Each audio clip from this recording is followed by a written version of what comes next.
Faites l'appel, s'il vous plaît, Madame le greffier. Monsieur le connétable de Saint-Hélier, Madame le connétable de Saint-Laurent, Monsieur le connétable de Saint-Brelade, Présent. Monsieur le connétable de la Trinité, Présent. Monsieur le connétable de Saint-Pierre, Présent. Madame le connétable de Saint-Martin, Présente. Monsieur le connétable de Saint-Jean, Monsieur le connétable de Saint-Clément, Présent. Monsieur le connétable de Grouville, Présent. Monsieur le connétable de Saint-Ouen, Présent. Monsieur le connétable de Sainte-Marie, Présent. Monsieur le connétable de Saint-Sauveur, Présent. Monsieur le député Southern, Madame le député Labbé, Monsieur le député Tadier, Monsieur le député Luce, Madame le député Dublé, Présente. Monsieur le député Morel, Présent. Madame le député Lehegara, Monsieur le député Ayer, Monsieur le député Ward, Présent. Madame le député Alves, Présente. Madame le député Gardner, Monsieur le député Gorst, Présent. Monsieur le député Farnham, Présent.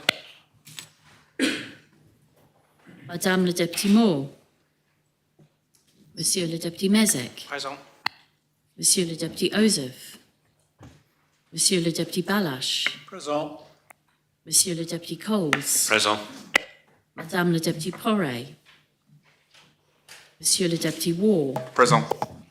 Madame le député Miles, Présente. Madame le député Scott, Présente. Monsieur le député Renouf, Madame le député Curtis, Madame le député Feltham, Madame le député Binet, Madame le député Jeune, Présente. Madame le député Miller, Présente. Madame le député Howell, Présente. Monsieur le député Binet, Monsieur le député Ferry, Présent. Madame le député Kovac, Présente. Monsieur le député Curtis, Madame le député Ward, Présent. Madame le député Wilson, Présente. Madame le député Stevenson, Monsieur le député Andrews, Présent. Monsieur le doyen.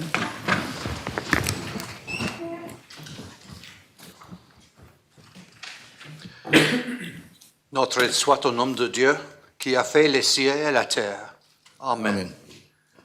Seigneur Dieu, Père éternel et tout-puissant, qui a établi le gouvernement et les puissances de la terre, pour le règlement et pour la conduite du peuple, et qui nous a commandé d'avoir toujours pour but la gloire de ton saint nom.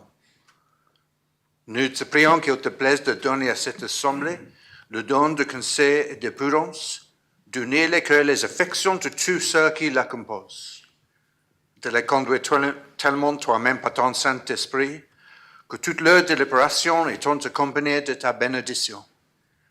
Réussisse au bien et au soulagement du peuple, qu'il te plût de commettre à leurs soins.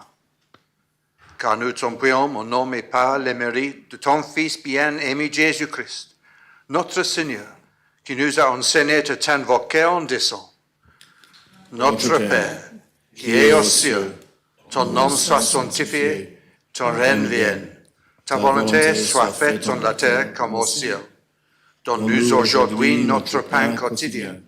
Et nous pardonnons nos offenses, comme nous pardonnons à ceux qui nous ont offensés. Et ne nous envoie point en tentation, mais délivre-nous du mal. Car à toi est la reine, la puissance et la gloire, au siècle des siècles. Amen.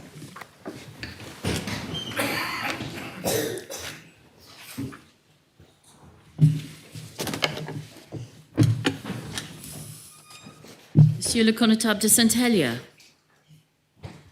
Défaut. Madame le connétable de Saint-Laurent, Monsieur le connétable de Saint-Laurent est malade. vous jurez que Madame le connétable de Saint-Laurent est tellement indisposée qu'elle ne peut pas assister aux États sans exposer sa santé. Monsieur le connétable de Saint-Jean, The Constable of St John has asked to be excused because he's attending a family funeral in the UK. Excusez. Monsieur le député Southern, Présent.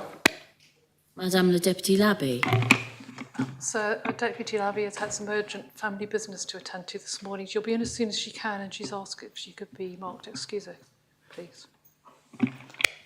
Very well, excusez. Monsieur le député Tadier. Présent. Madame le député Lehegara. Sir, Deputy Lehegara is attending a family matter, a medical matter in the UK, and asks she be excused, please. Thank you. Excusez. Madame le député Gardner. Present. Madame le député Moore. Sir, Deputy Moore is delayed. Her flight was cancelled this morning. She was due in, but she will be late on a later flight this morning, and she is intended to be in the Assembly this afternoon. Excusez. Monsieur le député Joseph. Sir, just heard that Deputy Yusuf is just at a medical appointment and he will be in shortly. Excusez. Madame le député Poré. Sir, Deputy Poirier is away on State's business at the moment. Thank you, sir. State's business. Madame le député Feltham. Present. Madame le député Stevenson. Deputy Stevenson's absent on parental responsibility.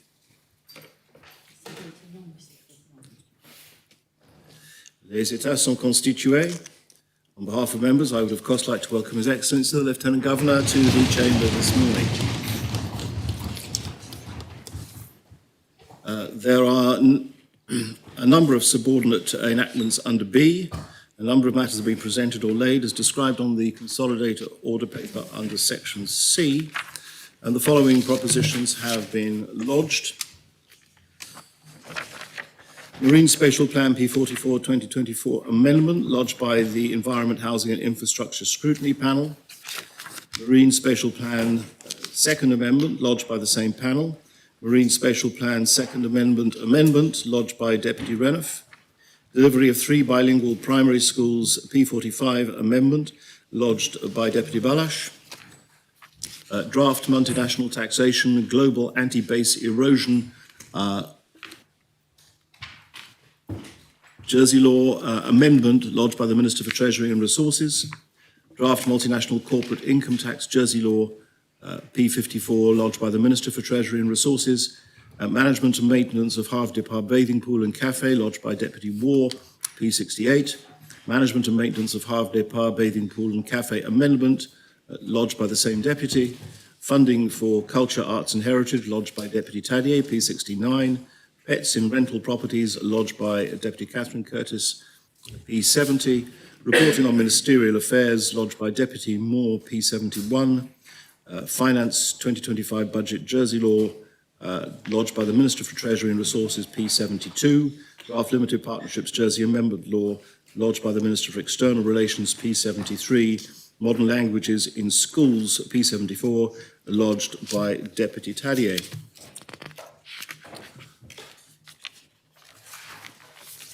There are no items under E, F, G and H. A number of answers to written questions have been lodged, and we now move to oral questions. And the first question is to be asked. Deputy Renouf will ask of the Minister for Sustainable and Economic Development. Deputy. Thank you, sir. Further to the announcement in August 2024, will the Minister provide an update on the £20 million living wage transitional support scheme, including details of the various components to be offered? Yes, Minister. Thank you, sir. I thank the Deputy for his question.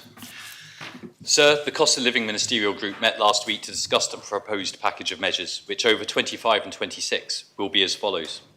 A productivity boost worth £6 million via the productivity grant. A £7 million investment in the visitor economy and the hospitality industry. A £3 million in support of training investment. More than £2 million in additional support for the rural and marine economy. Further support packages are also being considered. Those numbers that I have given, sir, are all over that full 2-year period. So for each year should be divided in two. So £6 million is £3 million a year, £7 million, £3.5 million a year, etc. The Ministers, sir, will be meeting again shortly to sign off on the package, and we'll be making further announcements in the coming weeks. Supplemental question, Deputy. Yes, sir. The Social Security Minister said on the 8th of October in a scrutiny hearing that care homes would be covered with this package, and I questioned her and said, which of course will be productivity related, and the Social Security Minister said, not all of it. Could the Minister confirm whether all elements of the package will be productivity related, as he said to me in the Assembly on September the 18th? Sir, I have to admit, the vast majority of this is productivity related. From the care industry's perspective in particular, they will be eligible for the productivity grant, but they'll also be eligible for training grants. And so in the sense that training is not directly necessarily productivity, but in my view, it is related to productivity, that could be seen as slightly aside. There are also other smaller amounts to help with work permits. And so I think that's £400,000, which would be for work permits. So in itself, that £400,000 is, it's not £400,000 of work permits, £400,000 temporary support for employees during the transition. So that is for employees who are still below the thresholds and are eligible for income support, or not eligible for income support because they've not been here for 5 years.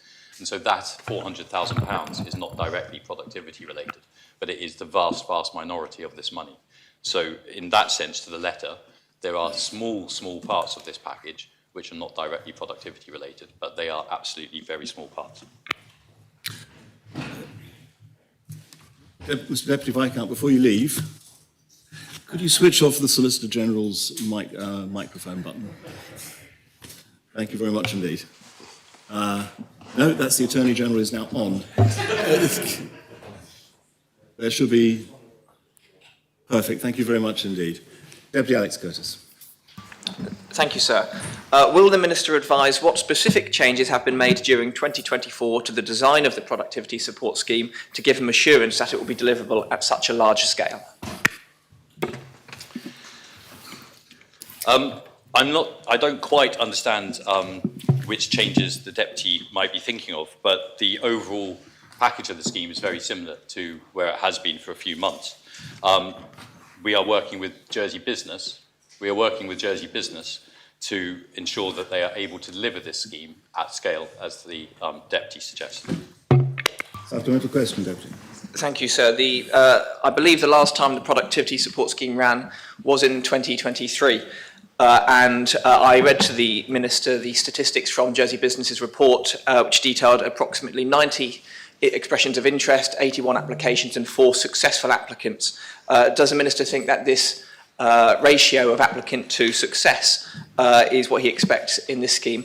And if not, what does the Minister plan to do to ensure the scheme is deliverable? Minister. I thank the Deputy for that question, and I do believe this is actually likely to be more successful.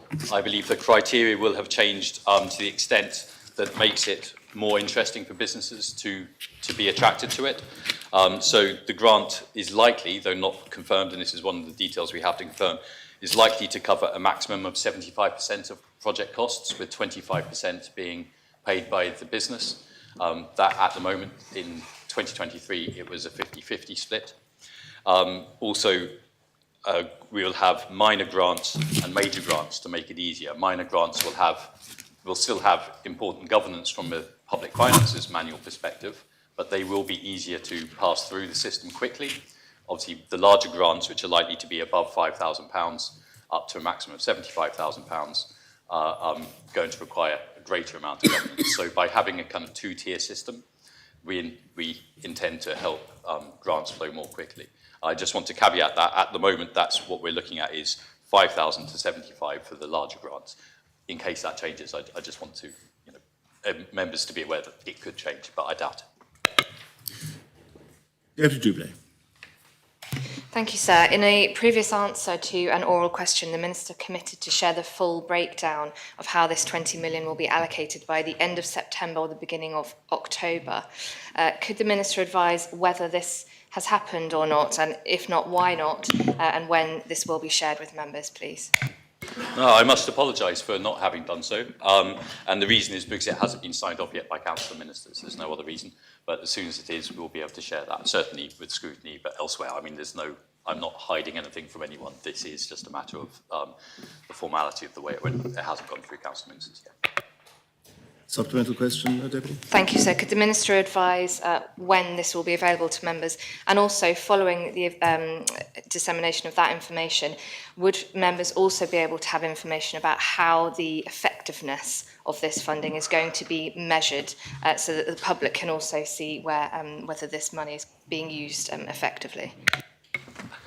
It is really important that the public believe this money is used effectively, and so I will endeavour to provide that information at the same time. I cannot give a precise date as to when this information will be shared, but it will be very short. Deputy Jean. Thank you, sir. And Deputy Curtis and Deputy Jubilee have actually asked similar questions I would have liked to, but I'd like to ask the Minister, what are the lessons learnt from past productivity schemes? We've just heard there was one in 2023. I'm wondering if there was any more, and what lessons have been learnt from those schemes to make this one more successful than the last? So a large part of the learning has been around trying to help businesses understand how productivity grants can help them. So I believe even before 2023, I believe in 2022 we had a productivity scheme, and I don't believe it was as successful as it was in 2023. And part of that is just understanding, and there will be a great deal of communication around this. We will also help businesses understand that this is designed for them and how they can avail themselves of it. Helping them understand, particularly for those smaller grants, that it's not an onerous process is something that I think is going to help people engage with this as well, because there is, I have to admit, often, if you're running a small business, taking time to go through a grant application process, if you believe that the grant application process is going to be onerous, that is off-putting in itself. And so certainly for the smaller grants, where we are trying to make a lighter touch approach, then I think that will really help them engage with that process. Supplemental question, Deputy Jean? Thank you, sir.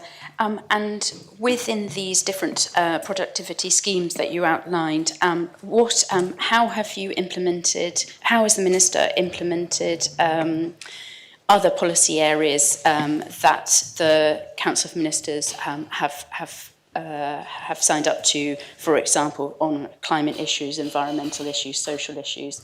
How have they been integrated to ensure that businesses who apply for these kind of grants are also applying those kind of aspirations as well? Thank you. That's a very interesting question. And whilst there is no direct reference to, for instance, environmental or social elements of the grant, there is no question in my mind that they do engage with the environmental and social impacts. So productivity in itself, part of productivity is cutting waste. That in itself helps the environment. And from the perspective of the training grants, enabling younger islanders, because we're likely to focus training grants on apprenticeships, enabling younger islanders to engage with training is helping at the social level as well. And the £400,000 I mentioned, which I know is important to the Social Security Minister, enables those people who have not been in Jersey for 5 years to be supported in a way that they would not otherwise have been supported.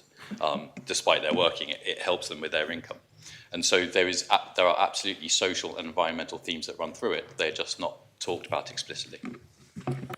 Well, I have Deputy Gardner, Deputy Joseph, then final supplementary. Deputy Gardner. Thank you, sir.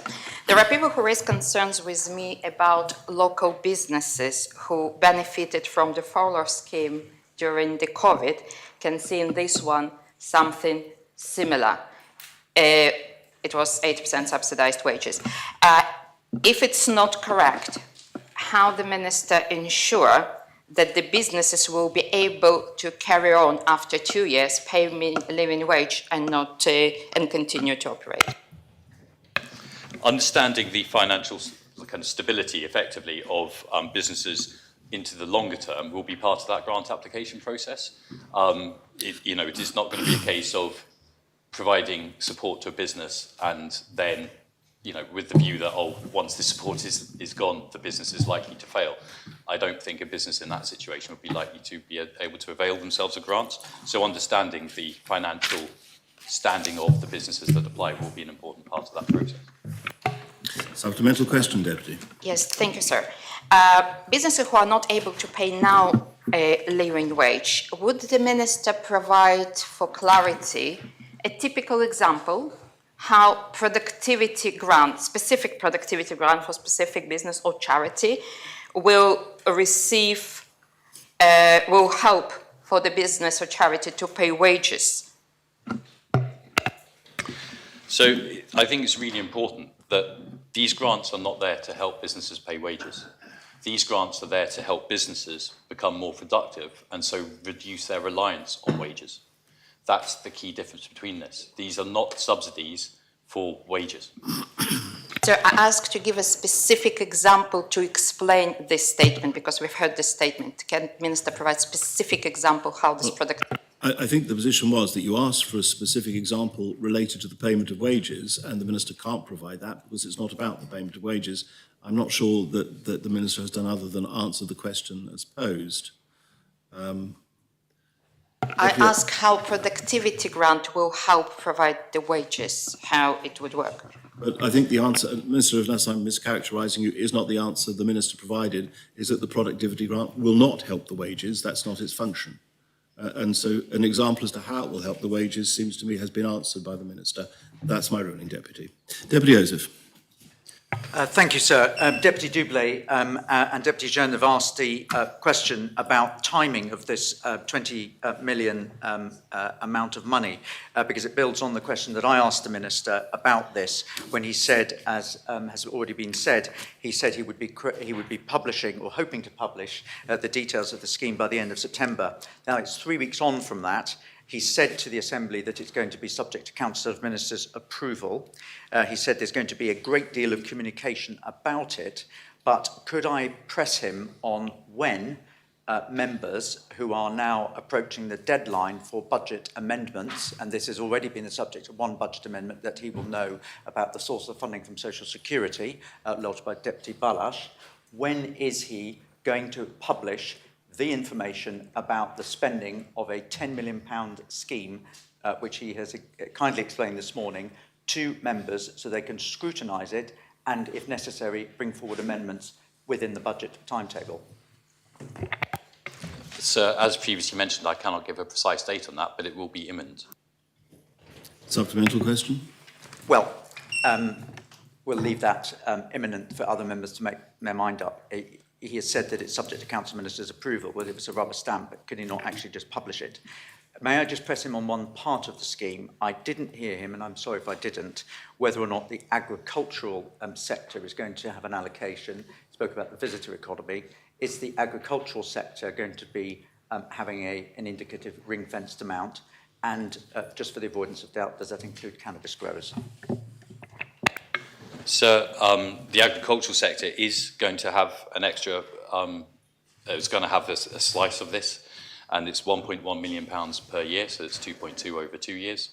And that's through it's going to be delivered to the sector through the existing rural and marine support scheme. So fishing businesses are also open for this. And in any business that is eligible for the rural and marine support scheme will be able to receive some of that £1.1 million. In some areas of the rural and marine support scheme, cannabis businesses are able to access some parts of it, and so if they're able to access those parts which this speaks to, then they may be able to. We'll go final supplementary, Deputy Renworth. Yes, sir, thank you. The Minister has talked about this as £20 million over 2 years.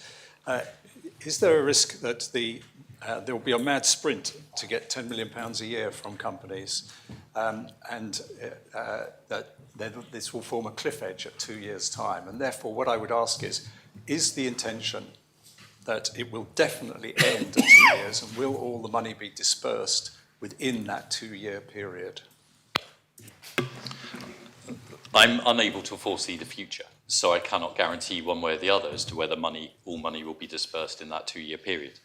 because I don't know how many businesses will apply and I don't know how much they will apply for. But I do believe that we need to monitor to see whether the cliff edge scenario that the Deputy refers to is a possibility, and if it is, then I think it would be behoving on the government of the day to make decisions as the Council of Ministers as to whether they wish to continue the scheme or wish to continue a kind of step-down version of the scheme with it becoming smaller over a period of time. But that would be a discussion for that government of that day.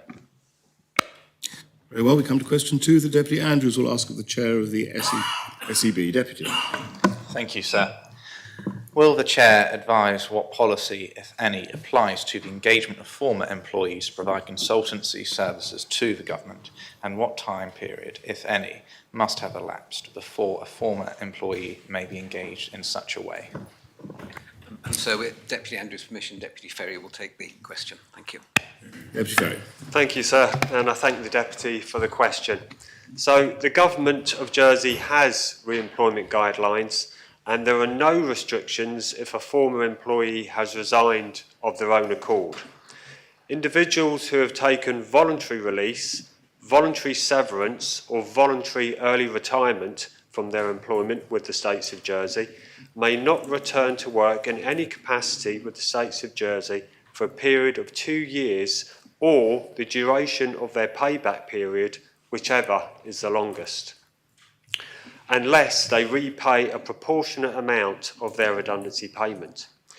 Individuals who have been made compulsory redundant may not seek employment with the States of Jersey in any role for a period of 6 months and 1 day unless they repay a proportionate amount of their redundancy payment. Such payment will be waived only in exceptional circumstances and at the employer's sole discretion. Individuals who have left the employment of the States of Jersey under a compromise agreement may apply for re-employment on an open competition basis at the sole discretion of the employer. There must be a break of 6 months and 1 day before an applicant may be considered. However, agreements normally state a 2-year period. So. Supplementary question, Deputy. Thank you, sir. I'd be interested to know whether the SEB have considered ACOBA in the UK and the guidelines that they have for a 2-year period across the board. Thank you, sir. Thank you, sir, and I thank the Deputy for the follow-up question. The answer to that is no. The guidelines that we currently have we deem to be working sufficiently at this moment in time, sir. Well, Deputy Gardner. Thank you, sir. Would the Assistant Chief Minister advise if the same conditions apply for individuals being contracted through the company, through the business contract? Generally speaking, yes, sir, but we don't have those actual numbers. We don't keep data on how many individuals are re-employed through a company. But the same conditions broadly would apply, sir. Supplemental question, Deputy? Yes, sure. What measures are in place to ensure that the succession plans is ready, that the individual who is leaving employment with the States of Jersey, Government of Jersey, will not become irreplaceable, and it's the only person who will hold data, information and knowledge to be contracted to continue the work? Sir, I'm happy to answer the question, but is that within the bounds of the original question? Well, I think arguably it is, and if you therefore are prepared to answer it, that will be helpful, I think. Yes, sir. So whenever any person leaves employment, obviously it's, we need to make sure that business continuity is in place and that corporate knowledge or that individual knowledge is not lost. So there is succession planning in place for those eventualities, and we do everything that we can to make sure that procedures are written and not in individuals' heads, so that knowledge becomes corporate knowledge, sir.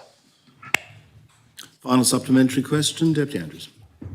very much. We come to question 3. The Deputy Jeune will ask of the Minister for External Relations. Deputy Jeune. Thank you, sir. Will the Minister provide an update on the government's discussions with the European Commission, France and the UK in respect to the fishing industry? Minister. Thank you, sir. Sorry, looking the wrong way. The management of fisheries is primarily, of course, the responsibility for the Minister of the Environment. However, I can provide an update on the government's discussions with external partners. Firstly, of course, I should say that we understand the frustrations within the fishing community and remain in close contact with our French, UK and European colleagues on these matters. Recently, key stakeholders, including fishers from Normandy, Brittany and Jersey, as well as UK and EU officials, met at a regional forum in Jersey on the 2nd of October. This is a demonstration of our continued constructive dialogue under post-Brexit arrangements. And of course, we fully support the opening of a veterinary border inspection post in Gronville, which would greatly enhance trade between both Jersey and Normandy. Supplemental question. Thank you, sir. What provisions are being put in place to enable Jersey to input into any TCA review that will be commencing in 2025-2026? So as the Deputy will be aware, the United Kingdom has a tabled review for its elements of the TCA in 2026. That does not apply to the clauses which cover Jersey's involvement in the TCA. Deputy Joseph. Thank you, sir. Having discharged the Minister's role during the clear-up operation that was needed for the difficult issue of issuing fishing licences, he will understand my knowledge of the importance of communicating with French authorities at the highest ministerial and regional levels. In relation to the question that is being asked, he referred to discussions that have been held with France. Could he indicate as to whether or not he is concerned about the reputational damage or otherwise with France and French fishers, who with Jersey fishers we're receiving representations are concerned about the debate about the marine spatial strategy.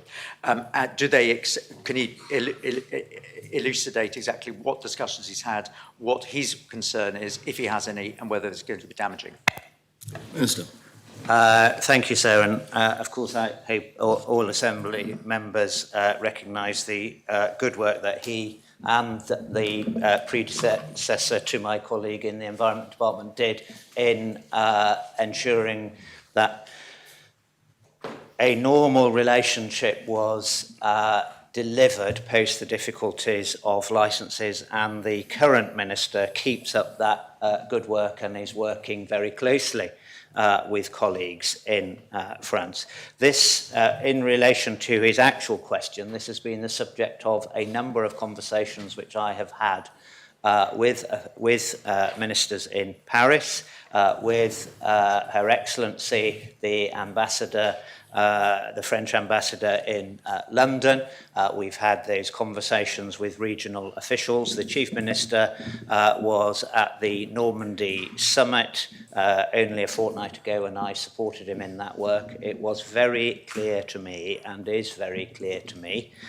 We remind ourselves that the French gave strong representations into the consultation about the Marine Spatial Plan. It is very clear to me that we must balance the interests of marine conservation with having a viable fishing fleet, and it is reducing, which is why we're working on the veterinary post, continuing his work, and also why we must balance the decisions that we've got in this Assembly very carefully to make sure we do actually have a fishing industry into the future. It is clear to me, sir, that if we accept the amendments today, well-meaning as they will be, we will be back in a very, very difficult situation with our relationships, with not only our local fishing fleet, but also the Norman and Breton fishing fleet, and with our political contacts in Brussels as well. Supplemental question, Deputy Joseph. Let me, if I may, just drill and ask the Minister directly. he speaks, and I understand, the balance between difficult decisions that governments must make and the interests of the industry and them sometimes liking it, not liking it. Can he say definitively whether his political counterparts or the counterparts of the minister are in agreement with the marine spatial strategy regulations that are coming before this Assembly?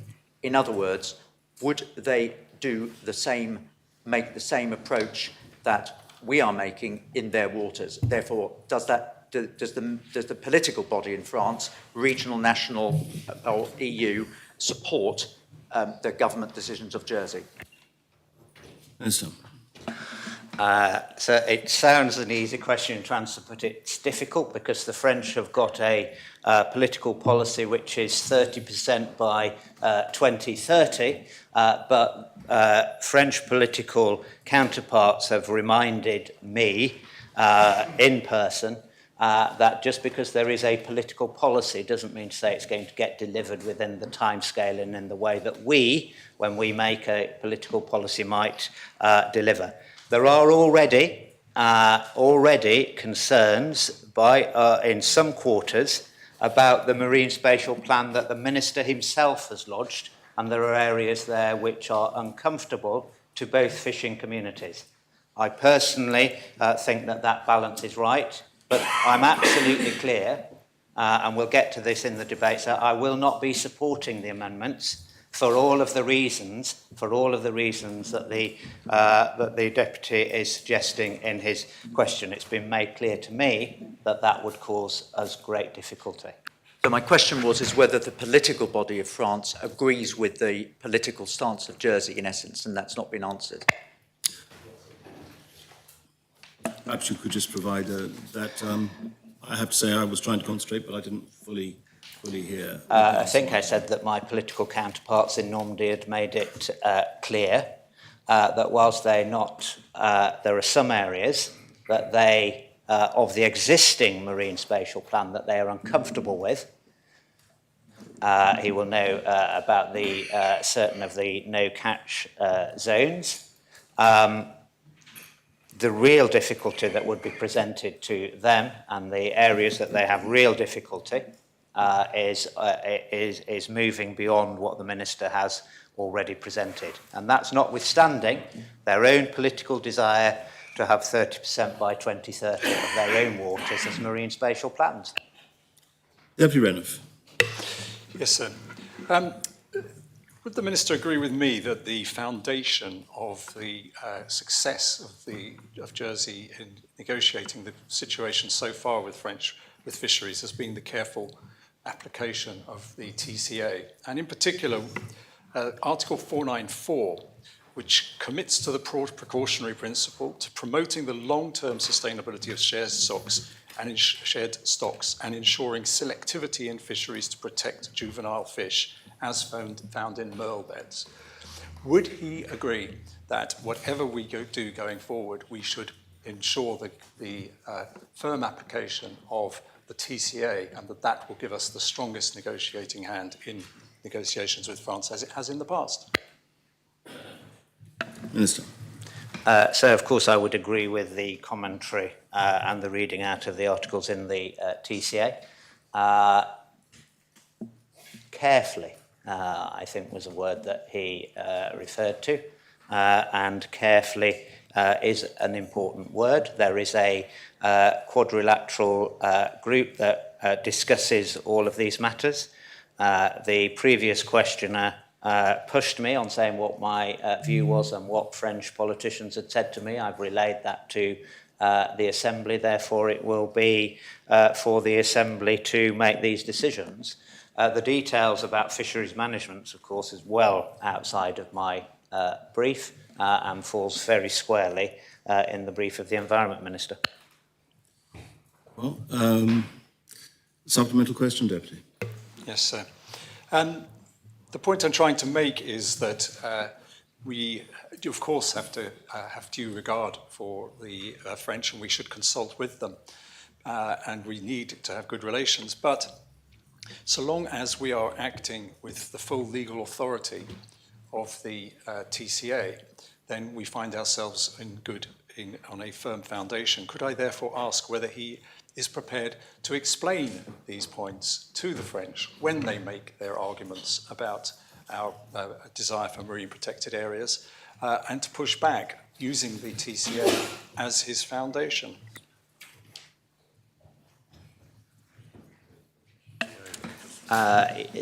Yes, and the reason I say yes is because I already have. He is absolutely right to remind us that the firmest of firm foundations are when we are acting in line with the TCA in regard to our relationships. That does not mean to say that when we simply push back in those terms, that our arguments are accepted. Final supplementary, Deputy Chairman. Thank you, sir. The Minister explained that the TCA review is specifically for the UK, but it's well known that fishing is one of those elements that will be reviewed. Will the Minister advise if he is concerned that the negotiating parties will use this TCA review to open up the TCA on fishing, including Article 494, that provides sovereignty to apply a precautionary approach to fishers management for those signatories? So I stand by what I just said in answer to the immediate preceding question, which is we must stand on the certainty of the TCA, notwithstanding what our partners might try to argue in their interest. We must stand on the terms of the TCA. It's quite clear to us here and to Guernsey that there should be no review of our element of the TCA or our fisheries settlement in 2026. That's not to say that others won't make the case that she's just indicated in her question, but I will continue to, in the firmest terms possible, push back and say that we are not included in that review. Come to question 4. The Deputy Doublé will ask of the Chief Minister. Deputy. Thank you, sir. Will the Chief Minister please outline any actions that the government will propose or are considering to address continuing increases in the cost of living? Chief Minister. Thank you, sir. The corporate strategic plan, as agreed by the Assembly, has a major focus on helping islanders with the cost of living, and some examples of actions taken to date include the reduction in the cost of GP visits, a new higher minimum wage to be introduced next year as part of our commitment to the living wage economy, proposed 2025 budget freezes in both alcohol and fuel duty to help ease cost of living pressures. Later in this session, we will debate an increase in the income support regulations, which will help those households on the lowest incomes with an extra 3.2 million allocated to this area next year. For households above the income support level, the 2024 community cost bonus is now available and remains at the higher level of £500 per household. So that's just some examples of what we are doing, and all these actions are ongoing, supporting local households in meeting cost of living pressures, and we are ready to take further actions as and when needed. So thank you. Supplemental question, Deputy. Thank you, sir. Is the Chief Minister aware of data from the Jersey Household Income Distribution Report, which states that 54% of one-parent families are in relative low income after housing costs? What policies does this government have to tackle this issue? Well, sir, I refer to my previous answer. So, cost of living pressures, the cost of living in Jersey, especially for young families, is one of our top priorities. It's one of the key areas of concern in the medium to long term as we look at working age population, fall in the birth rate, and the pressures on young islanders who can't afford to buy homes. So we are, the Social Security Minister, I know, is paying close attention to those islanders who are at the lower end of the scale when it comes to income, which is why I've outlined some of the actions she is beginning to take, sir. Well, Deputy Joseph. So the question relates to cost of living and what government can do.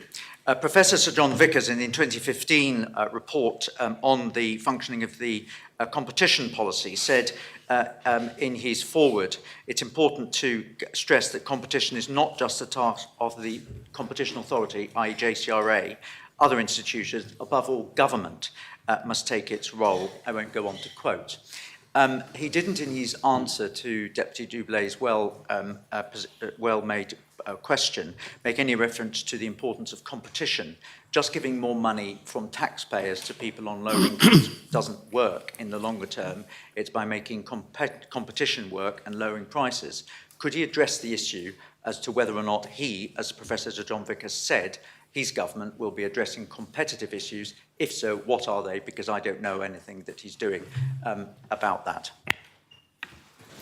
I'm not sure I can teach the deputy much about competition. We go back a long time. We were all there when the Jersey Competition Regulatory Authority was founded, sir. And of course, competition remains one of our key levers for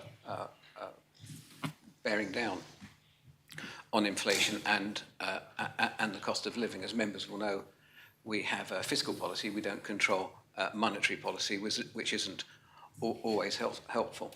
So yes, the anti-inflation strategy group, as chaired by the Economic Development Minister, is currently working on areas of this in relation to encouraging competition.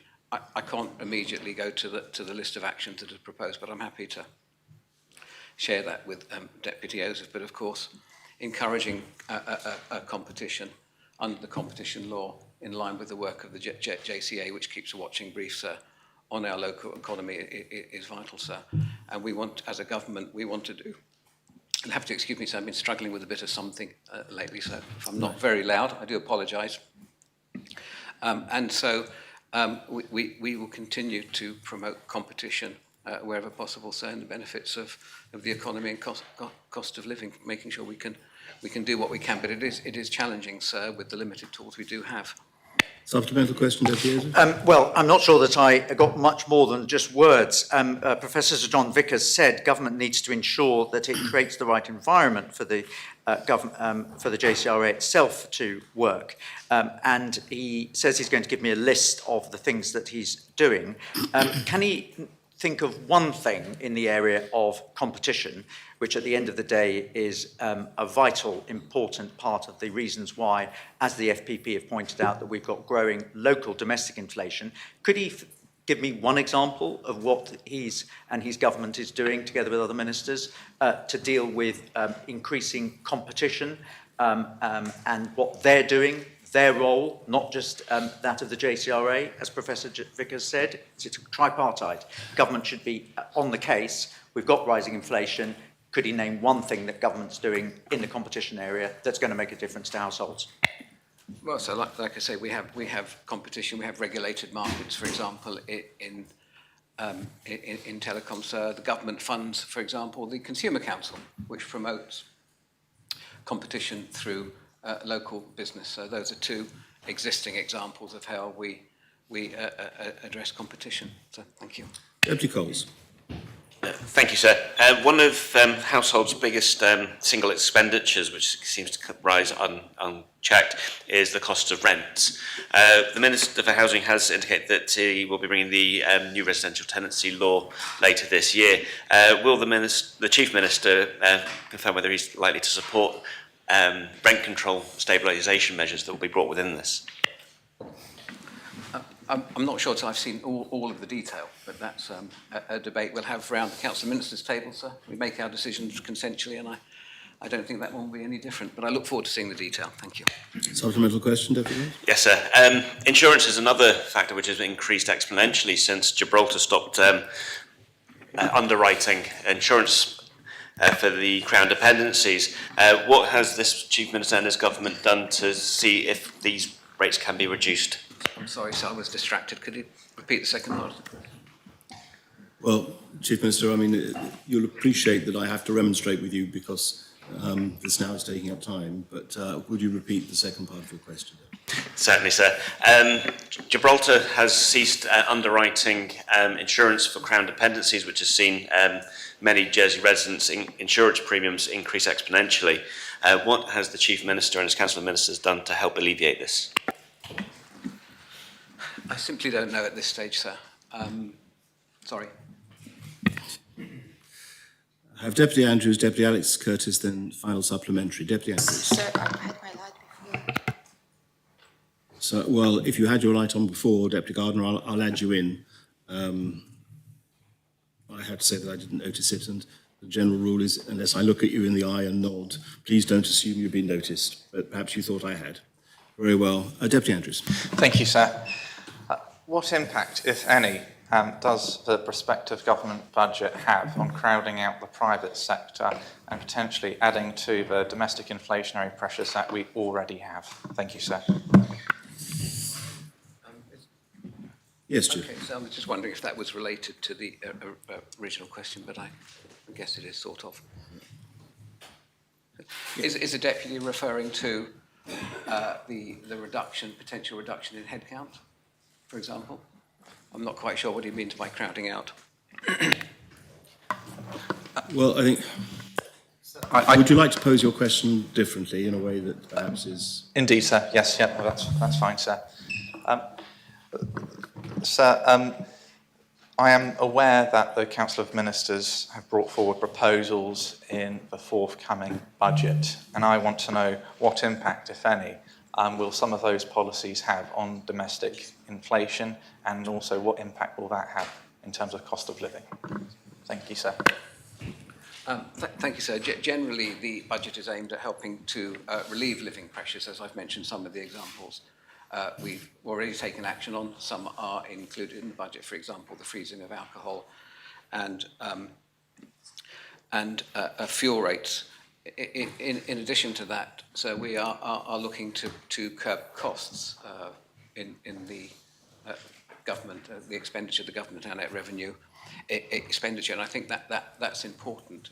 The costs continue to grow. If we hadn't taken action, would continue to grow exponentially, sir. And in the medium to long term, there is more risk to inflation by having an oversized, too expensive government than taking the action we are now, sir. In the short term, there is a small inflationary risk by increasing to new minimum wage and living wage, and we are fully cognizant of that, sir, and planning to manage that. But that's a 1 to 2 year blip, sir, which will smooth out in the longer term. Supplemental question, Deputy. Yes, please, sir. I note the SEB agreed pay awards above inflation, and also the Council of Ministers have brought forward proposals to increase personal income tax thresholds. So what impact will this have to aggregate demand within the economy? And also, will we see inflation potentially now last for longer?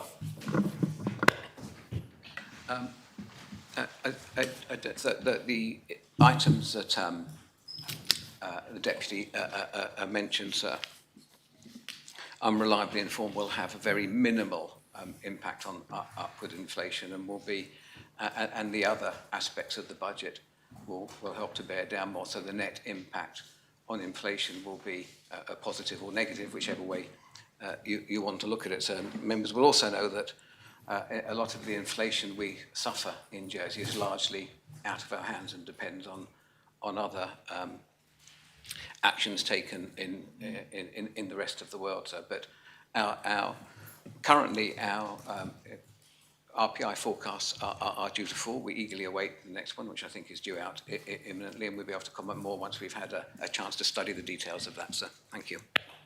Deputy Alex Curtis.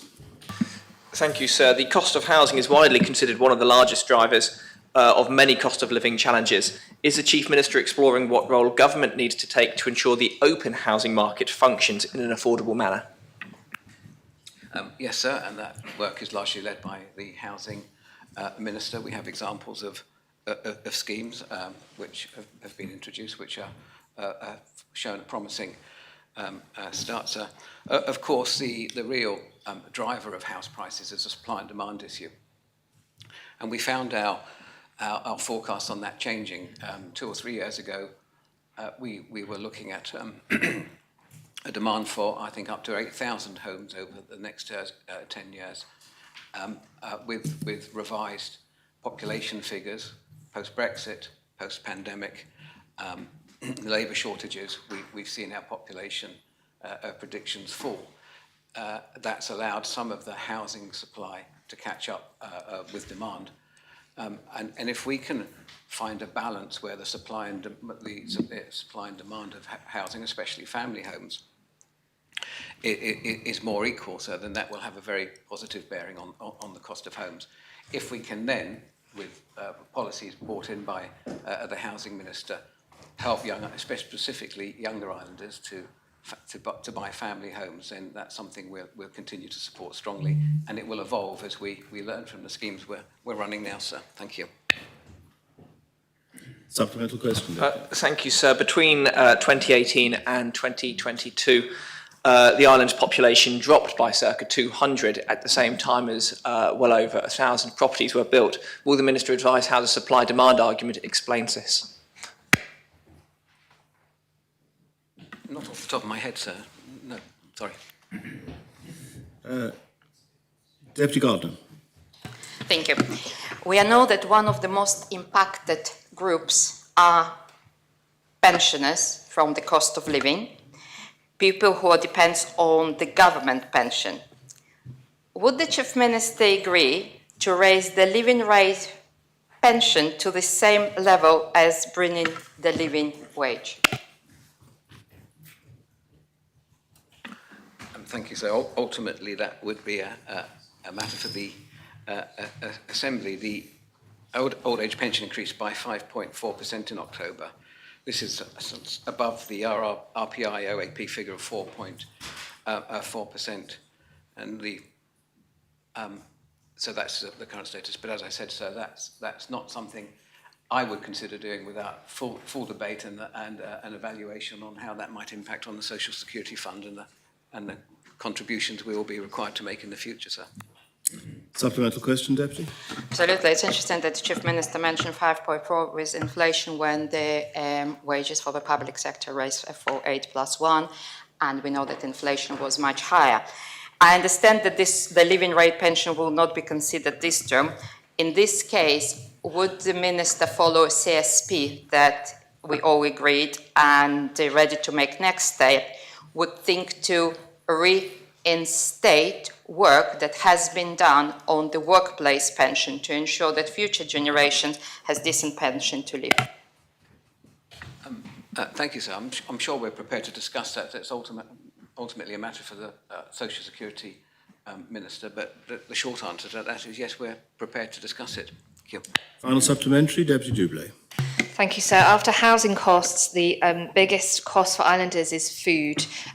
Caring Cooks is distributing vouchers to islanders who can't afford to buy food. Salvation Army have recently opened a new pantry store for islanders who cannot afford to use supermarkets. What is this government doing specifically to address the cost of food? And does this include holding any talks with the large supermarkets to establish what could be done to lower the cost of food?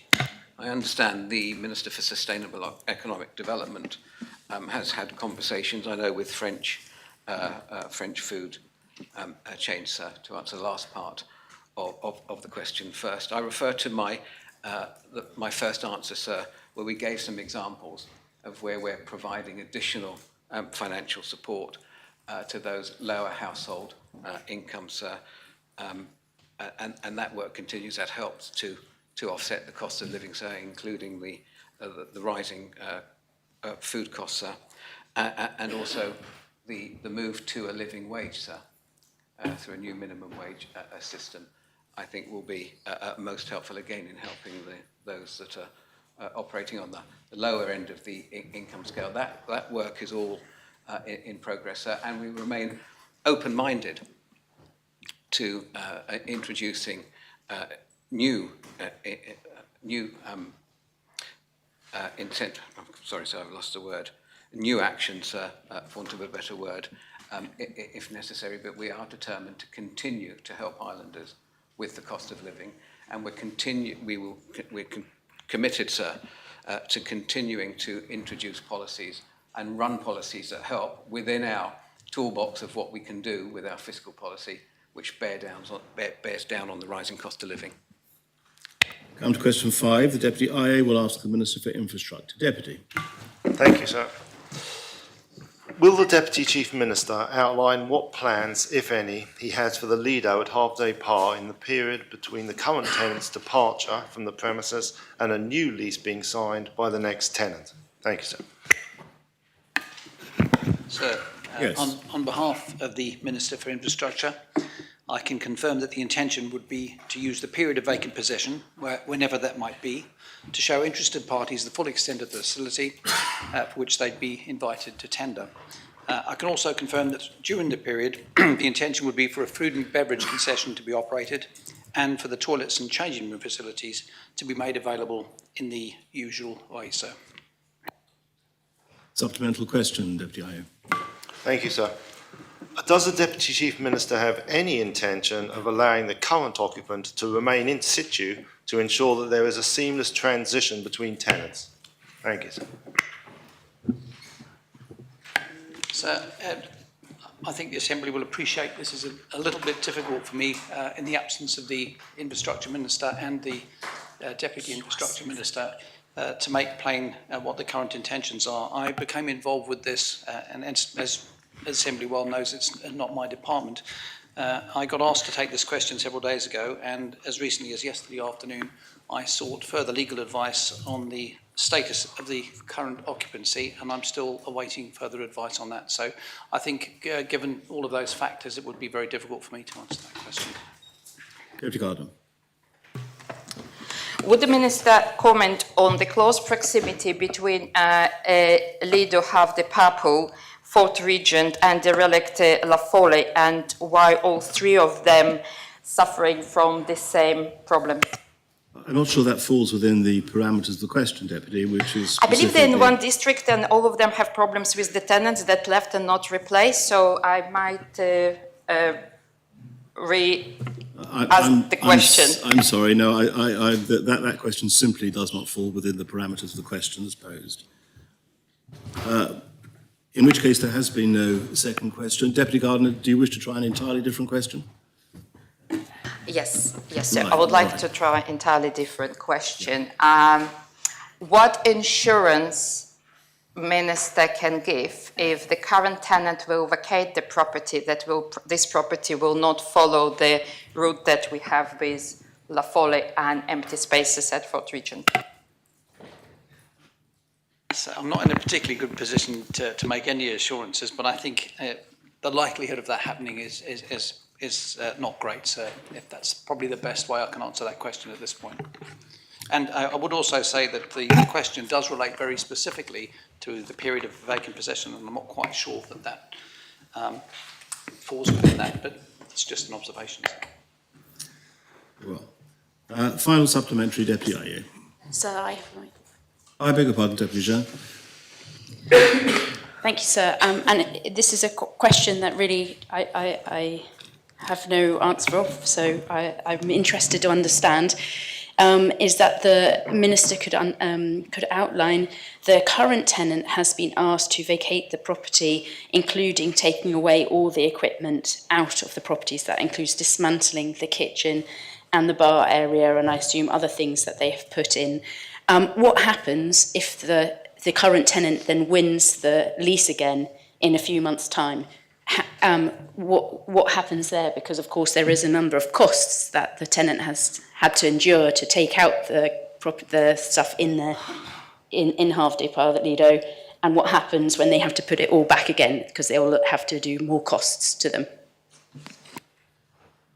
So I won't deny that this is a long-running and complicated issue.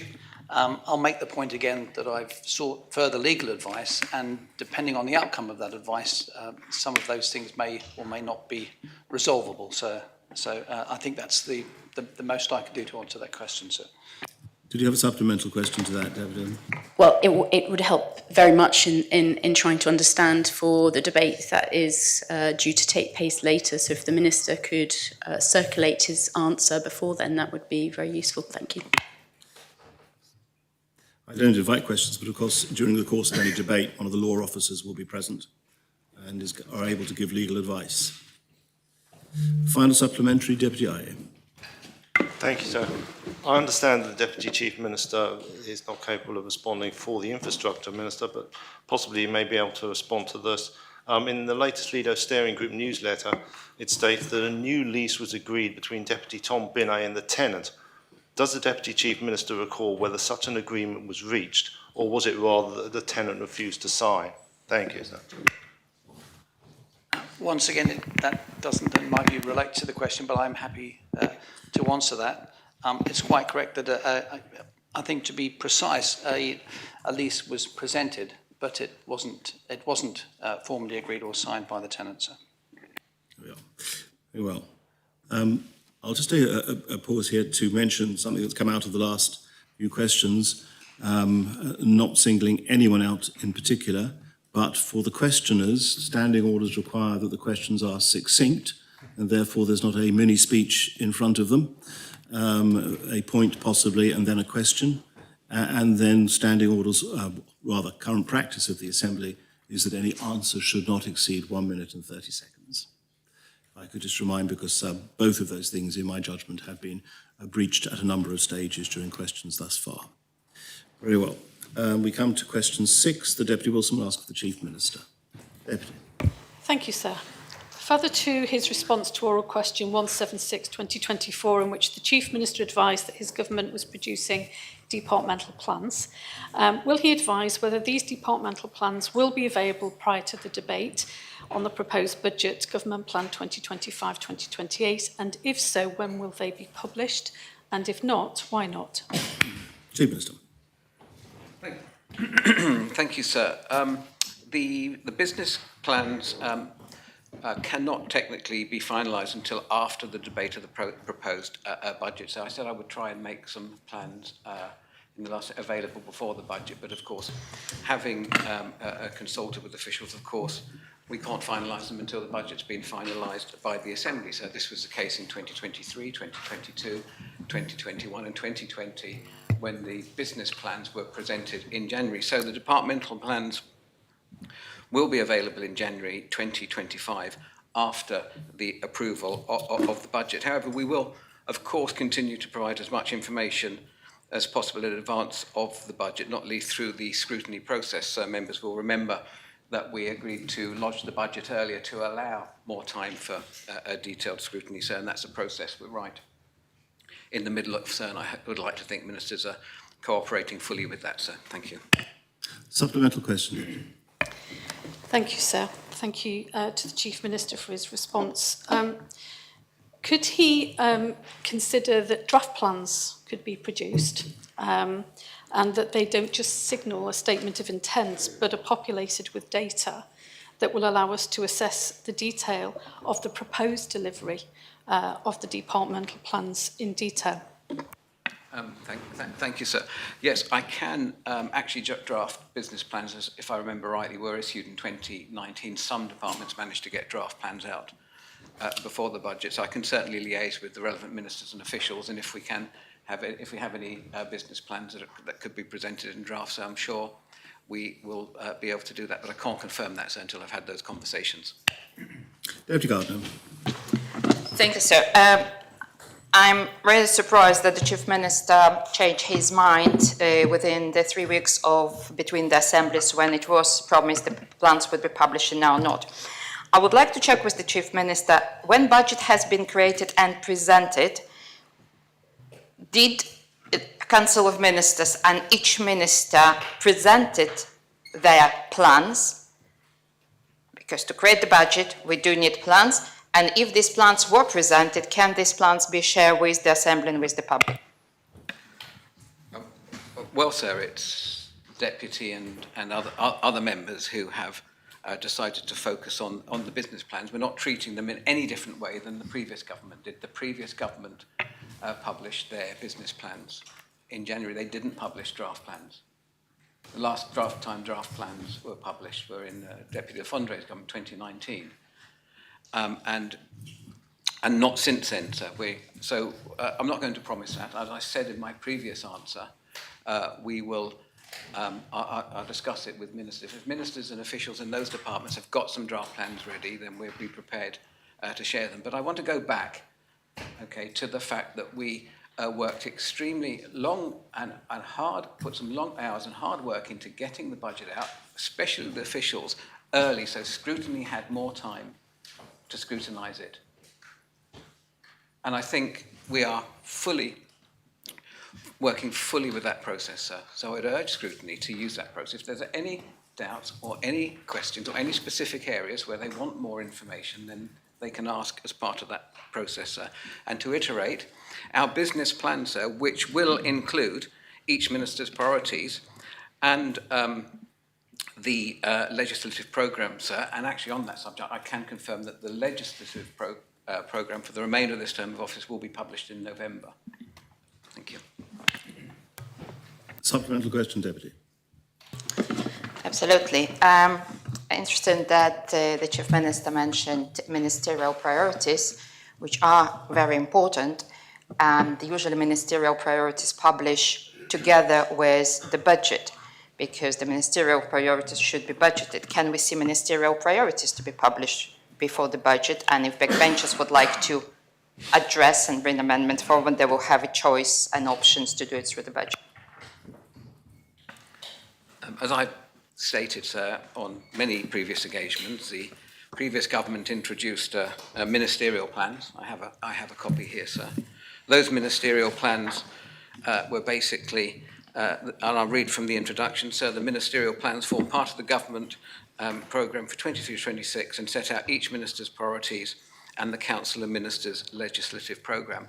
So to be clear, the minister's priorities will be part of the business plan, sir, to be published in January, as have been done in the past 4 or 5 years, sir. And the Council of Ministers' legislative programme for 25 and 26 will be published in November, sir. Thank you. Deputy Joseph. So the Chief Minister has said the budget was lodged early, so it could be effectively scrutinised. The difficulty that members have is that, and I sense the palpable frustration amongst some scrutiny panels, of which I'm not on any, but I've watched all of the hearings, that there is an absence of information. He did say that he was going to try and do departmental plans. That's now not going to happen because he's found out that it can't happen before the budget, and he refers back to ministerial plans. I want not to be too long in my question, sir, but I know we've only got 10 questions, but I want to get to the point of asking the Chief Minister, is he going to produce something on a certain date that is going to help members scrutinise his government's budget? For example, an earlier question was on the living wage productivity assistance to businesses. That's been delayed, not coming, not clear when it's going to come out. There are other big items of expenditure and savings, for example, Deputy, that are not set out. you aren't succeeding in making your questions shorter, and I'm not sure that... Well, I'm basically trying to... it's difficult to nip in the middle of fog, sir. I apologise. It's difficult to try and nip fog. I'm trying to pin the Chief Minister in saying what his government is going to produce by when for members to scrutinise for the budget, because at the moment we don't know. The story keeps on changing. Is he able yet to produce a list of documents that will be produced in advance, and by when? At the risk of repeating myself, sir, we have produced about 160 pages of budget and budget annex of details, sir. We have a prolonged scrutiny period. And if members wish for any further information, all they have to do is ask, sir. But we are not, as a government, going to produce any specific additional reports, with the exception, sir, of, for example, the Minister for Sustainable Economic Development said as soon as Council of Ministers signed off the productivity support, we would share that, of course, in the business as usual. Any reports we're working on, we'll share that as soon as they become available, sir. But I reiterate, there's detailed budget and budget annex, a good scrutiny process that's underway, and a government that is prepared to share any information that is asked for, sir. And we'll produce our business plans in 2025, as has been the case for the last 5 years, sir. Thank you.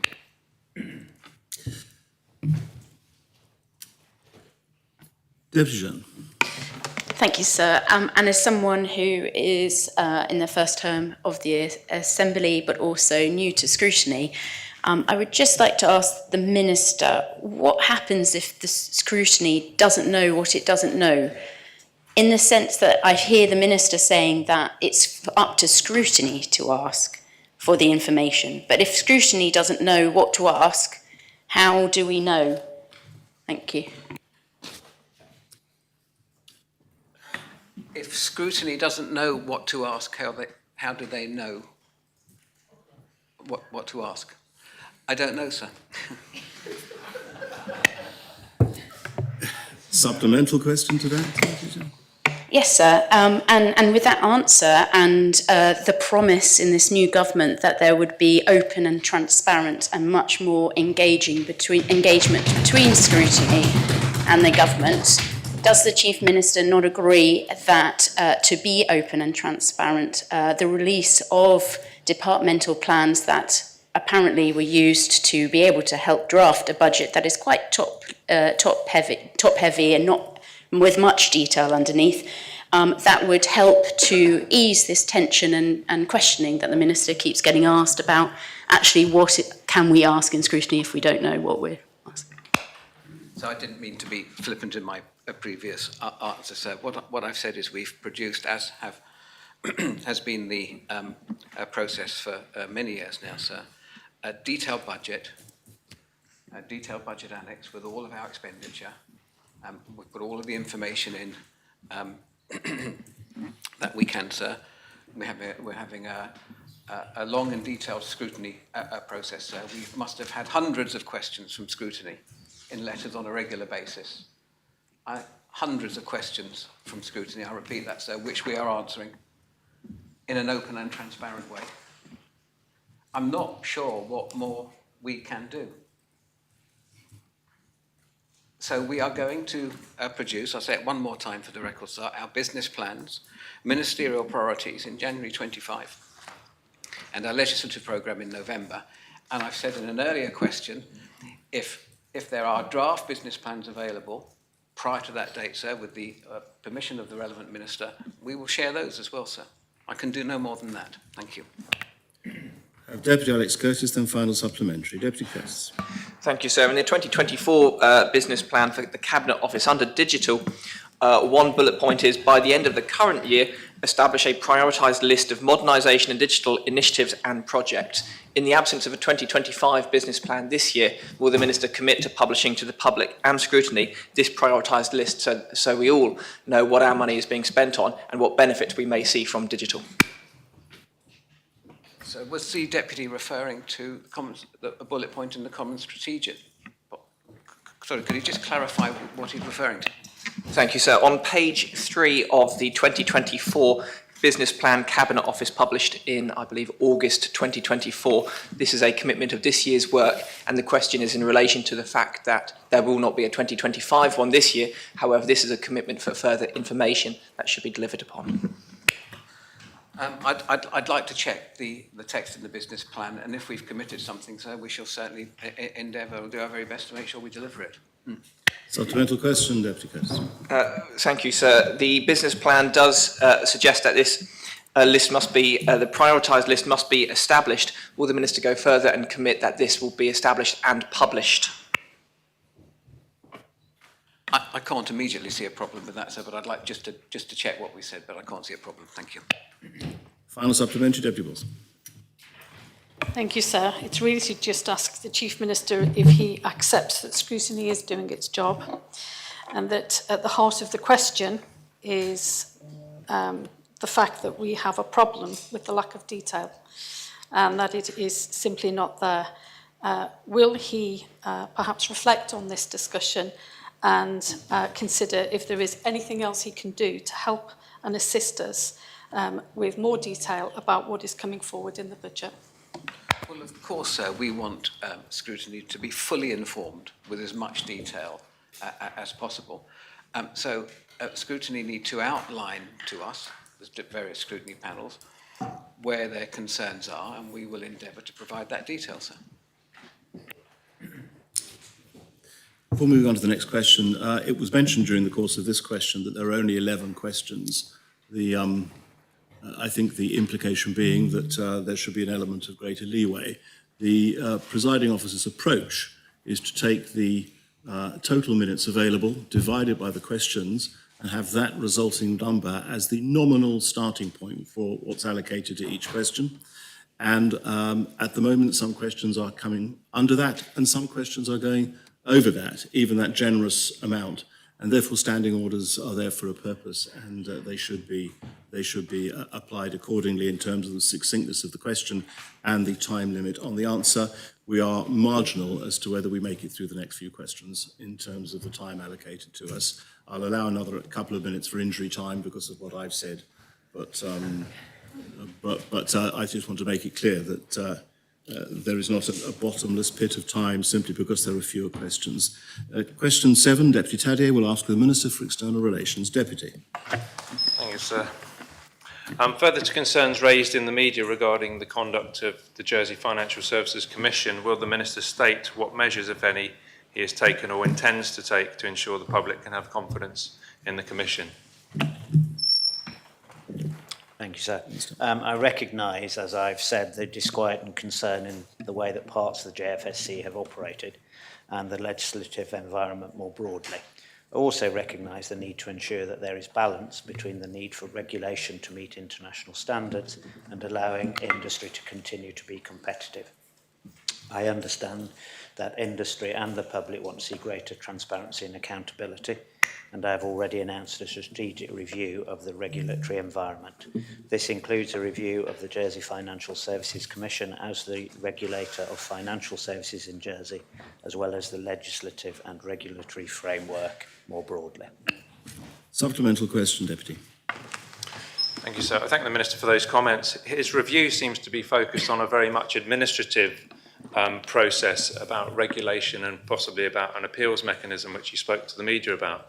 But will there be any review into the substantive allegations of bullying, amongst other things that have taken place? And if so, who will be doing this? And if not, why will there be no independent review? As the Deputy knows, the regulator is independent of government and needs to be in order to comply with international standards. It therefore isn't possible for a minister to carry out an investigation into individual cases in the way which the Deputy is suggesting. But what is open to Minister is what I have proposed. That will be wide-ranging, and we have already in the department started to take evidence from individuals around their experience. If during that process there are other issues which we need to address, then we will take those up with the Commission as well. Deputy Renouf. Yes, so one of the issues raised around the public disquiet around this was that the JFSC was not covered by the Freedom of Information Law, and that there was an extant state's decision on the Freedom of Information Law which hasn't been acted on. Will the will the Minister comment on whether he supports making the Freedom of Information Act apply to organisations like the JFC in the interests of transparency and avoiding these sorts of problems in the future? So I'll just come to that. It reminds me that I missed part of Deputy Tadier's question, which was it just focused on those things administrative? No, it's not. It's focused on culture as well, which maybe is helpful.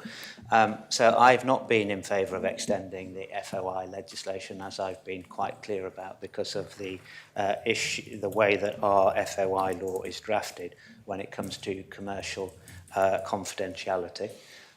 Council of Ministers met last week and discussed the extant decision about extending FOI legislation. If we are able to, and I think work has already been undertaken previously, If we are able to make those amendments around an absolute exception to commercial confidentiality within the legislation, then my objection to extension of FOI legislation falls away. But I have given a commitment nonetheless to consider its extension to the JFSC, with the caveat, of course, that the FCA in the UK has FOI. Most of those questions are really about expenses and budgeting issues and not about individual enforcement cases. Supplemental question. Yes, sir, if I could burrow a little deeper. It's interesting that the Council of Ministers have discussed this. There is an extant decision. Is the Minister saying that the Council of Ministers will bring a new proposition, a rescindment, or what? How will they approach bringing in this FOI law, given the discussions have taken place?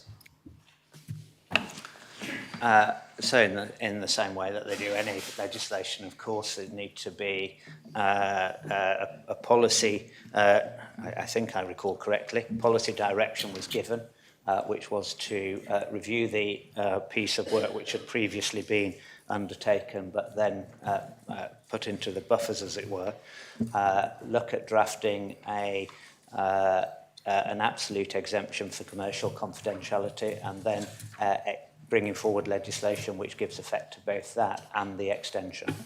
Therefore, it will be this Assembly that ultimately decides. Supplemental, Deputy IA. The question's just been asked, sir. Deputy Joseph. So the Minister engaged with members and explaining the review that he was undertaking. I asked him in that whether or not he will publish the terms of reference of the review. I noticed that the slides that were then given to members has a tender process of the 10th of October guidance to the 21st of November. Can he confirm that the terms of reference have been finalised, and will he agree to publish them, please? As far as I'm concerned, they've been finalised, and yes, they can be published. Supplemental question, Deputy. Can the Minister explain whether the scope of the look forward to receiving the review, certainly scrutiny, nobody's had it. Will the review include the operation of the exchange, the way that the Commission and the government itself work together? Because there's some concern about the government marking its own homework. Regulators independent, but they are accountable to government, and it's set out in the MOU. Minister. Yes, that's an important part of the review as far as I'm concerned. I think we have historically called those issues gateway issues, where there's a flow of information or a lack of a flow of information. The regulator holds a great wealth of information which tells us what's happening in the industry, but we don't have it. And that amalgamated information will help give confidence around the performance of the regulator, but equally it will help us show where issues need to be addressed, whether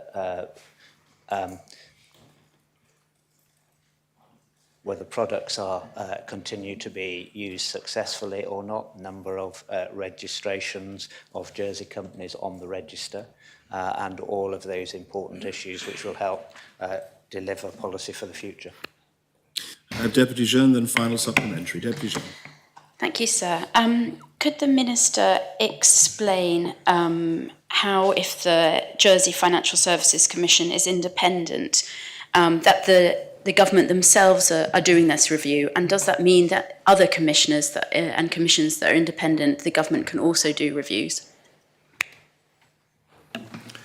It does, sir. There is something called the democratic process, and I know that all members in this Assembly fully support that and uphold it, and that is the democratic link between what islanders want, this Assembly, and then what happens in various arms of government, even once they've created those bodies independently. This is, of course, not just a Jersey problem around accountability of regulators. It's a problem that countries are finding across Europe. particularly if we look north to the UK. They are reviewing the operation of their regulators, independent regulators, because ultimately regulators not only are accountable to international bodies and policies and practices, but they're also accountable to the people of Jersey, and they are accountable to the people of Jersey through this Assembly. And we need to make sure that that accountability is fit for the world in which we now live. Supplemental question, Deputy Chair. Thank you, sir. Does that mean that the Council of Ministers have discussed other reviews for other independent bodies, or is this the main focus? Not that I'm aware of, but that doesn't mean to say that individual ministers aren't within their own portfolios, considering the accountability of independent bodies that fall within their remit. As I sat down, so I was just reminded that in the United States, for example, independent regulators are accountable to a committee of the House of Congress. I'm not sure we're at that point yet in our thinking, but that may be one thing that we do to enhance accountability, have a special committee of this Assembly. Final supplementary, Deputy Taddy.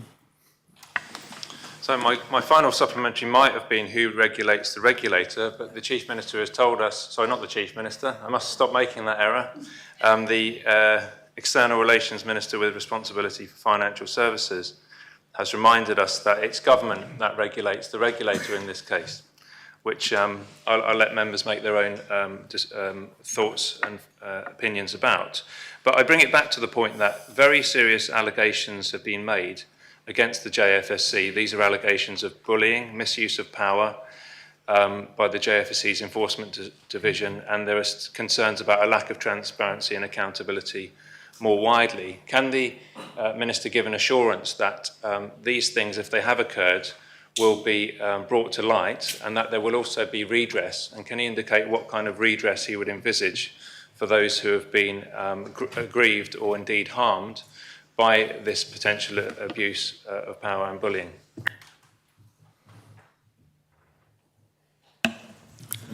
So I think that, as I indicated when the Deputy asked me the same question, but just in slightly different formula, that was not within, I don't believe, as we stand here, within the remit of a minister. I'm happy to give that further consideration, but I don't think it is as I stand here. But perhaps the only thing I can do is say that I will consider his question further. Very well, we come to question 8. The Deputy Doublé will ask the Minister for Treasury and Resources. Deputy. Thank you, sir. Will the Minister advise whether she has had any discussions with the Jersey Electricity Company regarding their announced price increases, and whether any actions are being undertaken by government to mitigate the effect of these rises on islanders, particularly the elderly and those on a fixed income? And if no actions are being undertaken, will she explain why not? Thank you, sir. Sir, I have had discussions with Jersey Electricity to understand the commercial and economic pressures that have resulted in the announced increase. We must bear in mind the fact that while on this occasion the increase is above the rate of inflation, recent increases have been below inflation. In addition, through the successful hedging arrangements Jersey Electricity have had in place, islanders have been largely sheltered from the unprecedented volatility in energy markets since the Russian invasion of Ukraine, which coincided with very significant increases for customers in the UK. The question of support for islanders who might struggle to meet this increase rests with the Council of the Cost of Living Ministerial Steering Group and also Minister for Social Security, and we will all keep a very close eye on this as matters progress. Jersey, of course, has a well-established safety net to protect low-income islanders and pensioners through the income support system and other benefits, including the cold weather payments. And so, as usual, I would encourage any islanders who are concerned about the cost of living to speak to CLS in the first instance. Thank you. Supplemental question, Deputy. Thank you, sir. The Minister will be aware that there are many islanders who cannot access income support but nevertheless are struggling. We might perhaps call those groups Middle Jersey. what is the Minister doing, or what new ideas does the Minister have of any future work she can do to actually mitigate the cost at source of the energy, given that Jersey Electricity is wholly owned by government? Firstly, sir, if I could just correct that last remark, Jersey Electricity is not wholly owned. Jersey Electricity is not wholly owned. So I would make that first comment. The increase, Jersey Electricity themselves suggest that the increase will put £2 a week onto the cost of an average bill. The Chief Minister has already discussed at some length some of the proposals that we have in the budget to address cost of living pressures, and certainly from the tax realm, the tax thresholds will increase by £700, which mean that all islanders will keep more of the money they earn in their pockets. As I've said, the cost of living group and the Social Security Minister will keep a close eye on this as matters progress, and I think the question is more properly addressed to the Minister for Social Security. Deputy Jean. Thank you. Could the Minister advise if deleting Article 52A on energy-saving items of the income tax law, which permitted a deduction from property income for expenditure on energy-saving items in the budget 2025, means that she would find it harder to reintroduce any such incentives to the foreseeable future to help islanders on energy efficiency to reduce those bills? Sir, the Deputy is better informed than I am. I don't know about Article 52 and I'm not in a position to answer that question at the moment. Thank you. Very well.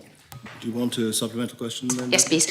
Well, could the Minister advise if she has had discussions with the Environment Minister and others in the Council Minister on how to help islanders reduce their energy bills by developing energy efficiency incentives, especially if the mechanism of 52A is deleted from the income tax law? Again, sir, I can't talk about Article 52A, and that's not something I've discussed with my policy team. Our tax policy proposals are set out in the budget. So what I would say is that Jersey Electricity themselves have done a vast amount of work in terms of advising and helping customers ensure energy efficiency. One of those, for example, is the MyJE app, which gives people a lot of information in very close to real time about their energy use. And give some ideas on how to save energy. In fact, the success of Jersey Electricity's efforts is that the electricity, their total revenue from electricity is virtually flat, which means that people are not spending more and more on electricity. People are making efforts to be more energy efficient. Beyond that, I haven't discussed with the Environment Minister particular schemes regarding energy efficiency, which do sit with him in the first instance. Thank you. Very well. I have Deputies IA, Gardner, Ozef, then final supplementary. Deputy IA. Thank you, sir. Has the Minister been advised, due to the EDF contract finishing in 2027, that there will be further large increases in electricity prices in future years? Thank you. So I'm sure that Jersey Electricity will be renegotiating that contract. I'm not aware that there will be further large increases. Jersey Electricity have done very well through their hedging agreements and their arrangements with France to keep prices as low as they possibly can in Jersey. I'm aware that they have a significant investment programme coming up to lay down a new interconnector to France, and I'm sure that that will continue with our existing means of supply. Supplemental, Deputy. Thank you, sir. What effect will the energy price increase, the current one, have on the retail prices index? Thank you, sir. I don't have that information, sir. Thank you. Thank you, sir. The Minister in her answer mentioned the instability at energy market, when we all seen increase in gas, oil and electricity. What steps the Minister and as a member of the Council of Ministers are taking to ensuring energy stability and keeping electricity price to minimum increase? Sir, I think I've already said Jersey Electricity work very hard and have very complex and detailed hedging arrangements, which are what have, as a matter of fact, kept our electricity prices below inflation for certainly over the last 4 years and over the last 10 years, electricity increases have been below inflation in Jersey. Jersey Electricity continue to work on their supply arrangements through France, and I'm sure they will continue to do that. Supplemental question, Deputy? Absolutely, and thank you for the answer. It's the electricity prices are not the only one that connected to the energy. What discussions, if any, did the Minister had about producing the energy strategy, which electricity should be part of it? Sir, again, I think energy strategy sits with another minister and should probably be asked to the Minister for Environment. The Minister had discussions with the Minister for Environment. This was the question. Not specifically, no. Deputy Joseph. So, the Minister, in her answer, didn't remind members that our electricity prices, whilst the increase is regrettable, are higher than that, and I've just checked. Our electricity prices are lower than any other, including GST, than any other jurisdiction. Does she agree that whilst the increase is regrettable, the real importance is to get as more people on electricity? She celebrates the fact there's not any more electricity being sold, but actually we need to get more people out of, for example, gas to electricity and support JEC in that way. Does she agree? Sir, I think in terms of wider strategies, yes, it would be good to get more people on electricity. Jersey Electricity are working hard to gain new customers all the time, but that is a long and reasonably detailed project. Thank you. Supplemental question, Deputy. Does she, in the increase in tariffs that the JEC have announced, I noticed that there is a modest increase in the standing charge. Standing charges form an important part of the budget process for households. The standing charge for the JEC, I think, is 30p. It's similarly 60 in the UK, much more. Gas is much more expensive. Would she consider bringing forward proposals to help the JEC migrate people away from gas and other much more expensive forms of heating, that they may be able to sell more electricity and lower costs of living for householders? Sir, I think this is something that JEC can work with on their own. They are continuing to build a customer base and to attract customers from gas. In terms of a wider strategy, again, this is with the Minister for the Environment to help, and I'm sure his team are working on that. Thank you. Final supplementary, Deputy Dublé. Thank you, sir. Are there any plans to cap energy prices? Not that I'm aware of, sir, no. Come to question 9. The Deputy Andrews will ask of the Minister for Social Security. Deputy. Thank you, sir.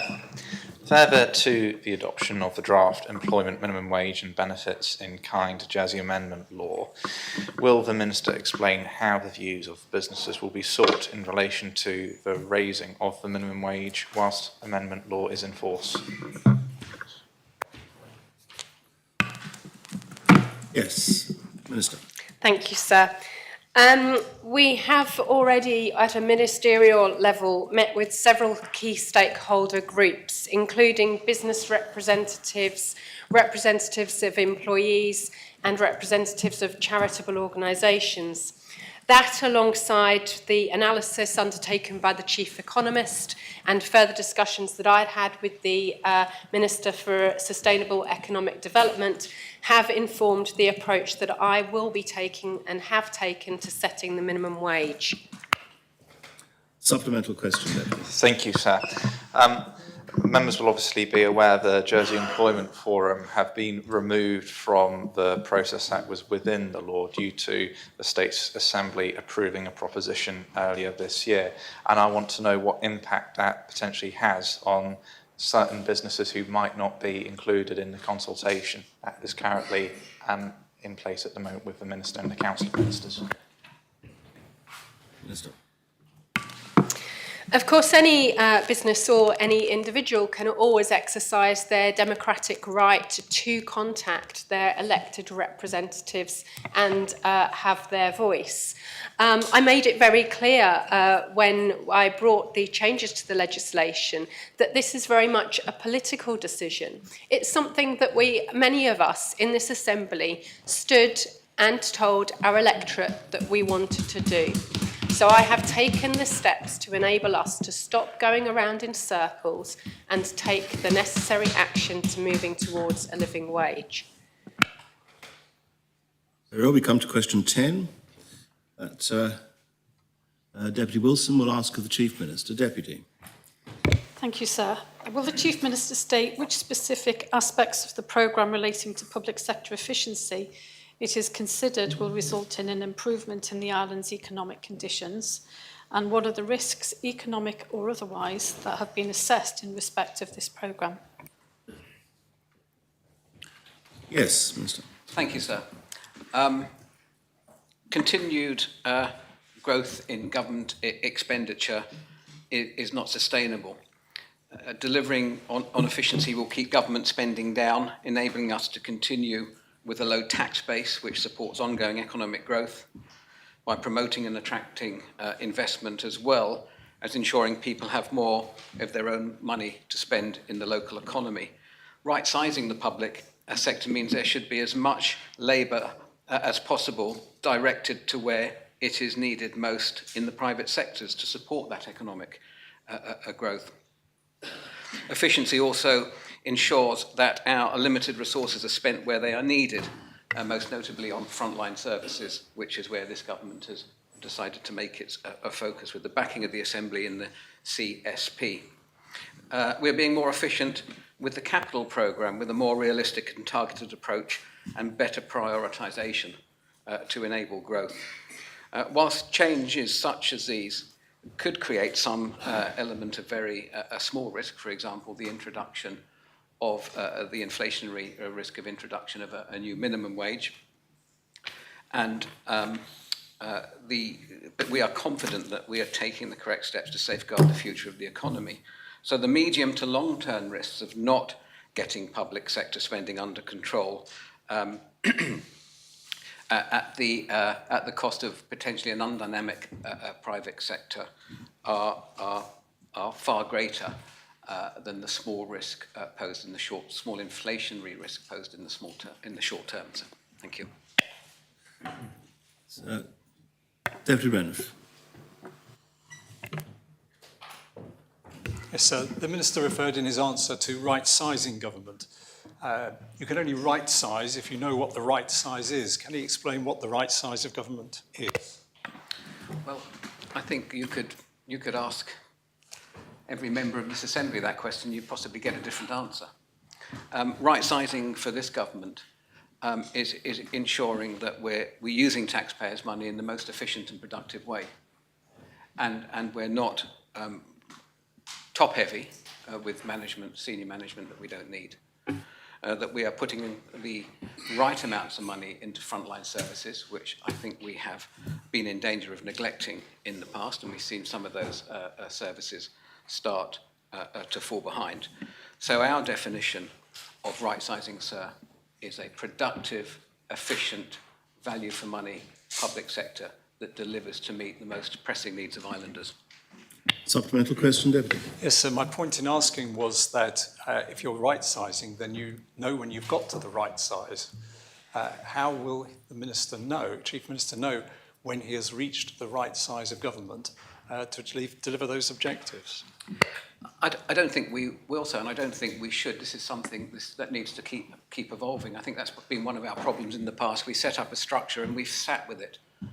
And quite often, we've missed opportunities in the past, I believe, to do some right-sizing and reorganisation. So it's something that I think when we meet our budget, if the Assembly approve it, and we meet the priorities, 13 priorities in our government plan over this term of office, perhaps we'll need to have a look again at the public sector to see if it needs reorganisation. We might find areas where we need to grow again, but at all times we need to make sure it is efficient and productive and it's not always been that, sir. Deputy Joseph. So, having stood in this assembly and had twice to make £50 million worth of expenditure reductions, and having some bruises to do it, but we did it. And I'm mindful of the fact that the Council of Ministers is currently trying to make efficiency reductions and spending reductions. Does he agree that the move to one-year budgets that apparently has been subject to discussions, again, with his Council of Ministers, a year-to-year approach in setting a expenditure reduction and efficiency programme does not work?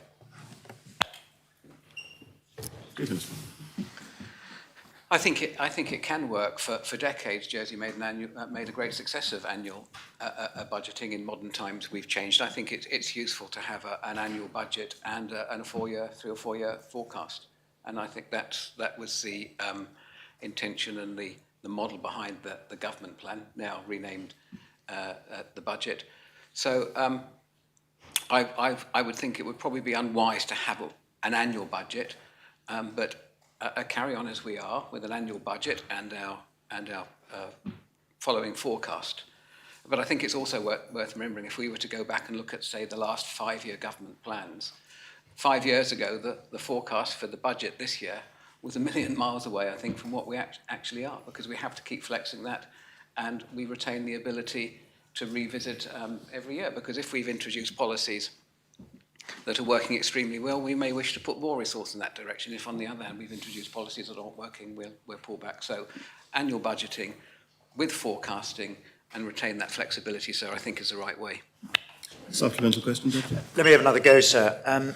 Is he really saying that a organisation of the size and scale of the States of Jersey can deliver efficiencies and reductions by taking a yearly, colloquially known as shoebox accounting approach to budgeting, and that a fixed 3-year certain reduction programme, together with the investments that needed to get there, is not preferable?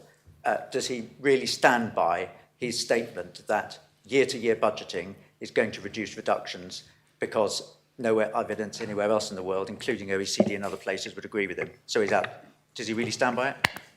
I don't think I said that, sir. I'd just try and clarify what I said. I said the current government plan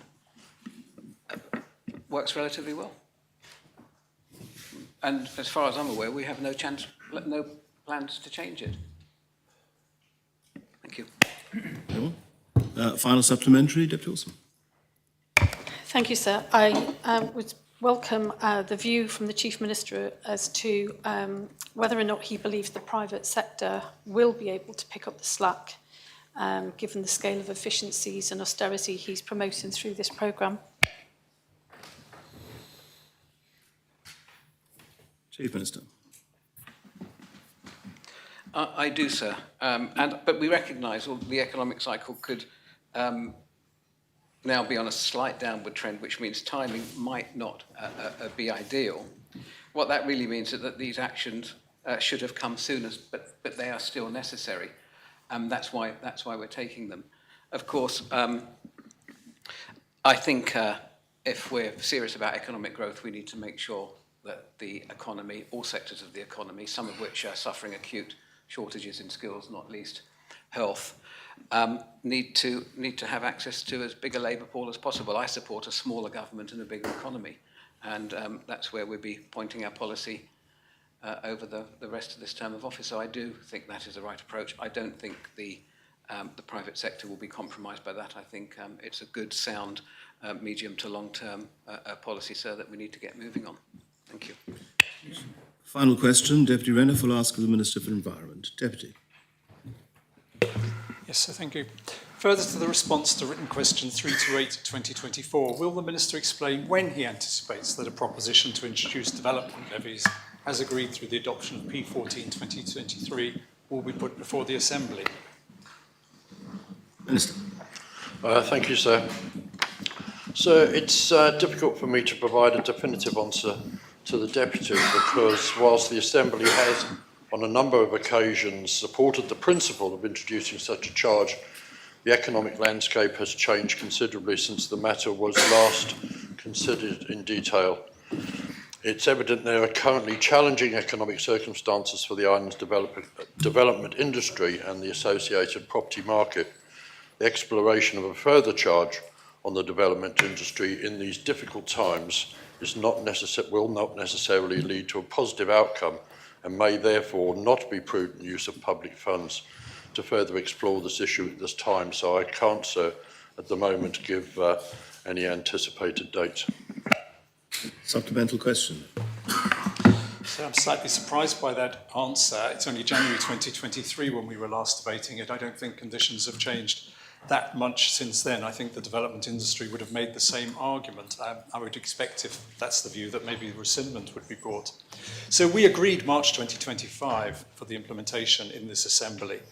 And I asked the Minister to reflect on this. Does this help the credibility of the Assembly in dealing with the public? Nothing ever changes, they say.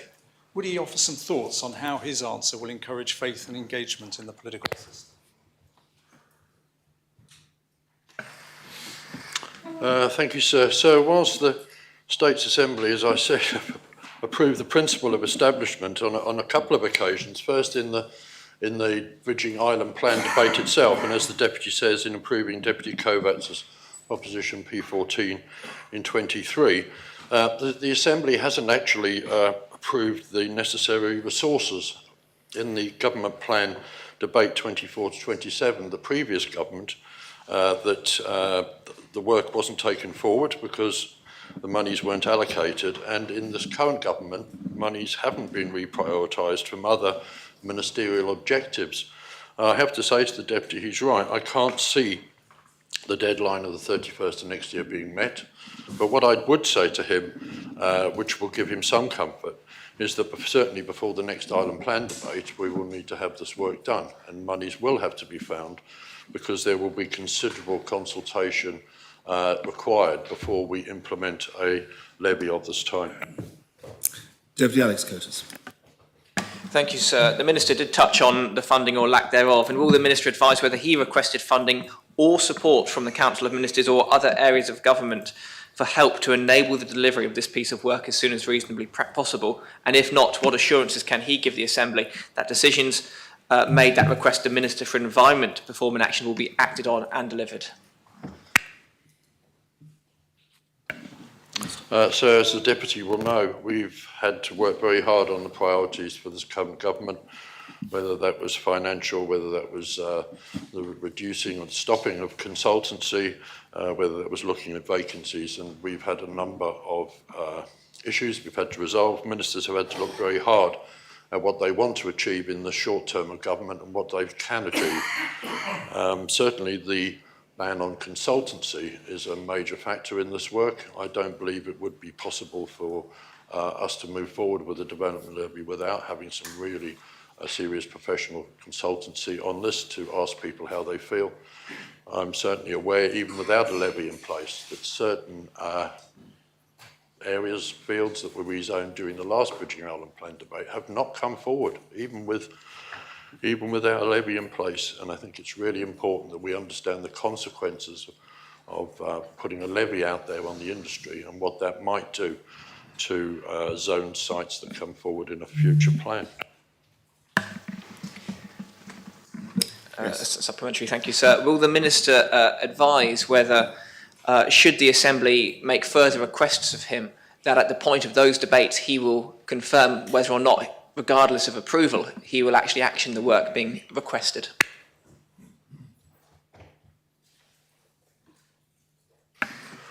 So I would certainly have to take that into great consideration. If the States Assembly asks me to do something, it's incumbent upon me to go away and try to do my very best to instigate that, to actually guarantee that I would do that without necessary funds or resources at my disposal would be probably wrong, but I would certainly do my very best. Thank you very much. Thank you, sir. As the Minister stated, the main reason is lack of resources. Can he outline the estimated costs and funding timelines needed for implementing such a proposition, along with any actions already taken to secure related resources since the proposition passed in April 2023 and subsequently since the Minister took office this year? So I can't give the Deputy detailed financial numbers on how much it would cost, but what I can say to her is, irrespective of the money I might have in my portfolio, not that I have got it, but if I did have it, I would not be allowed to recruit consultants to help with this work. I would also really struggle with law drafting time. Another prioritisation list that ministers have had to come up with in the last few months is to see how much time they have available with law drafters and what their priorities are. And I have to say to the Deputy on both those things, I don't know that I would find time to either go to the law drafters with the necessary changes, and there would be significant changes needed if we were to introduce a levy. It would be a complicated piece of work. But also the outside consultancy, which I'm currently not allowed to recruit. Supplemental question, Deputy. Yes, sir. Thank you. So after reviewing responses to related written questions from myself, Deputy Jean and Deputy Rednoff over the past 7 months, it's evident that progress on development levies has stalled, despite the Chief Minister responses in April this year. I wonder, Deputy, could you slow down a little bit? I ask you this because I'm having difficulty following what the question is, and if I can't understand the question, then...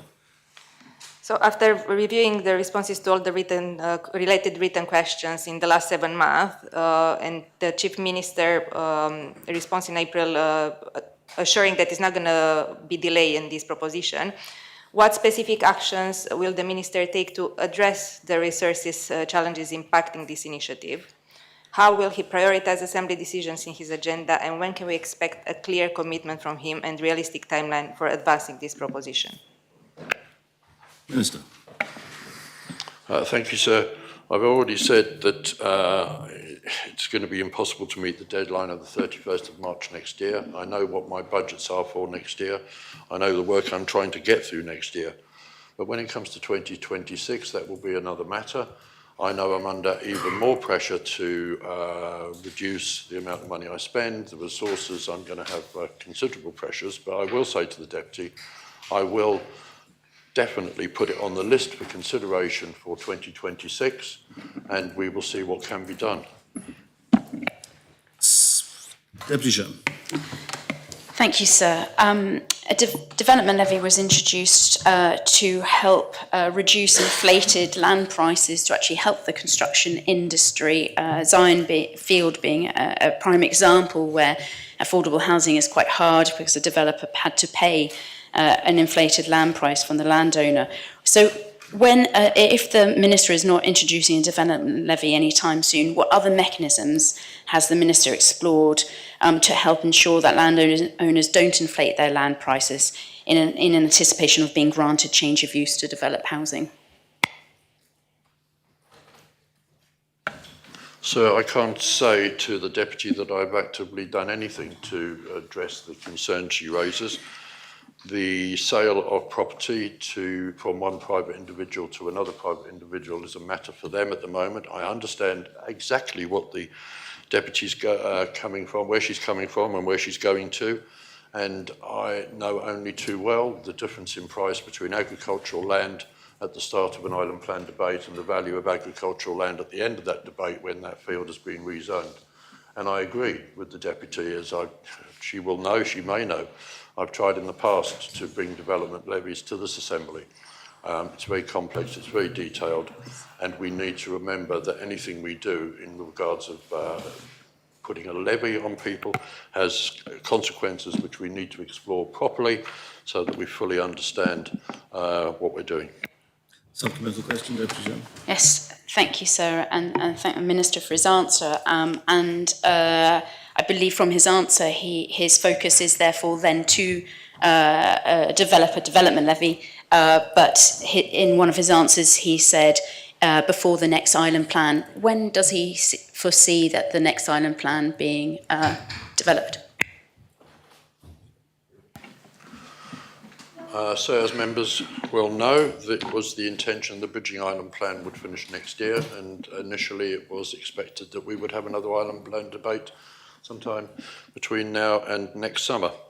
That hasn't proved to be the case, and one of the reasons that we've been able to not get away with not debating another Island Plan is the housing situation, and we've discussed this morning briefly population growth and the fact that the projections we used during the Bridging Island Plan debate led us to believe we needed a certain number of houses to come on market. That's no longer the case. The pressure is not there, therefore, to rezone more sites next year for further housing. But it is incumbent upon us to set some dates, and I wish I could, but the best I could do at the moment is to say to the Deputy, I would think sometime in 2028 would be, 27, 28 would be a good point to look at. There's an amount of work which still has to be done before we can get to that debate. Bridging Island Plan said a number of things which needed to be achieved. Some have, some are in train, and some still need to be started. So I would say to the Deputy, we're probably going to extend the Bridging Island Plan by probably 2 or 3 years.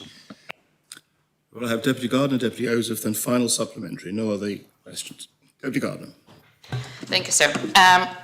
Minister, I've just learned, because it's not area of my expertise, that development levies has been delayed due to the budget restrictions. Without members asking about it, I would not know that it's not progressed as planned. Last week, we've learned that the place strategy that you're responsible has been delayed as well.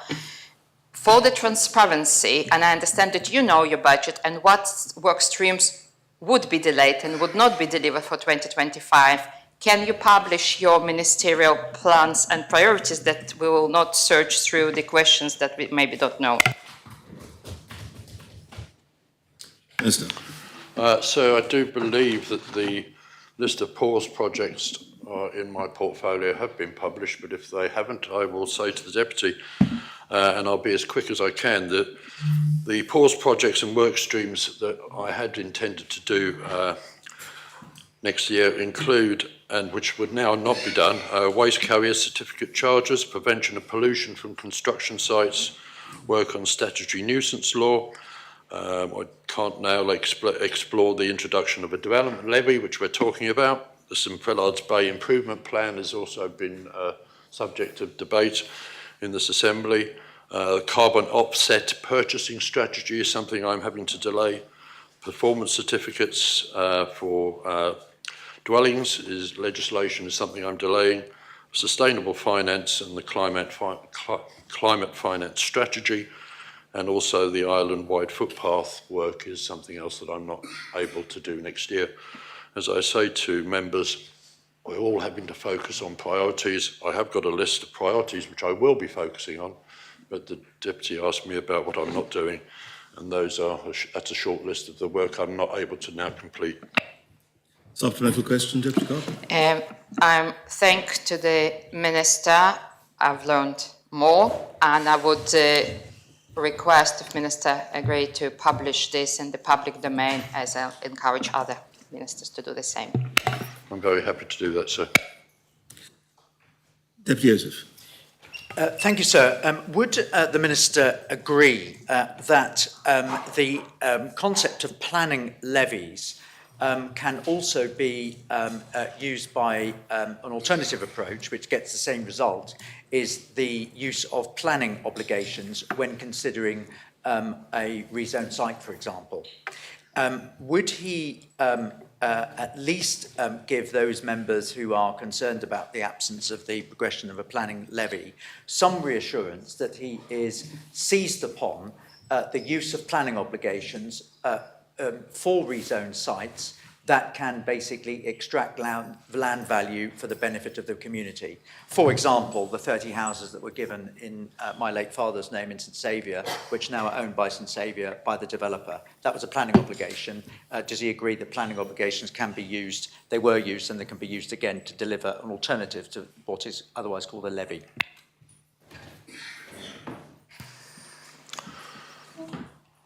I thank the Deputy for his question, sir, and obviously I'm aware of the legal obligations of planning obligation agreements. Those are agreements which are negotiated between the developer and the Law Officers Department, and they're legally binding and they have to be observed.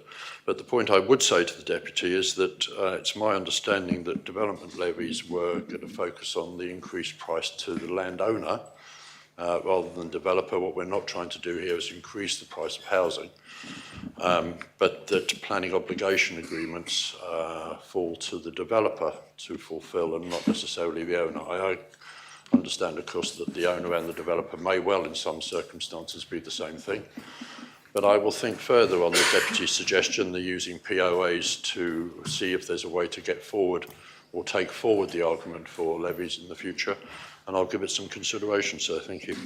Supplemental question, Deputy. Would he agree to perhaps come up to St Saviour and meet with me and some of my deputies to discuss how the use of planning obligations has benefited the parish of St Saviour in the past, so that he can update his understanding of them and how they can be absolutely used going forward to extract land value from the owner and not increase house prices or increase the cost to developers? Will he agree to come and meet us? I'll explain to him very happily. Yes, sir. Final supplementary, Deputy Renouf. Thank you, sir, and I thank the Minister for engaging with the issue openly.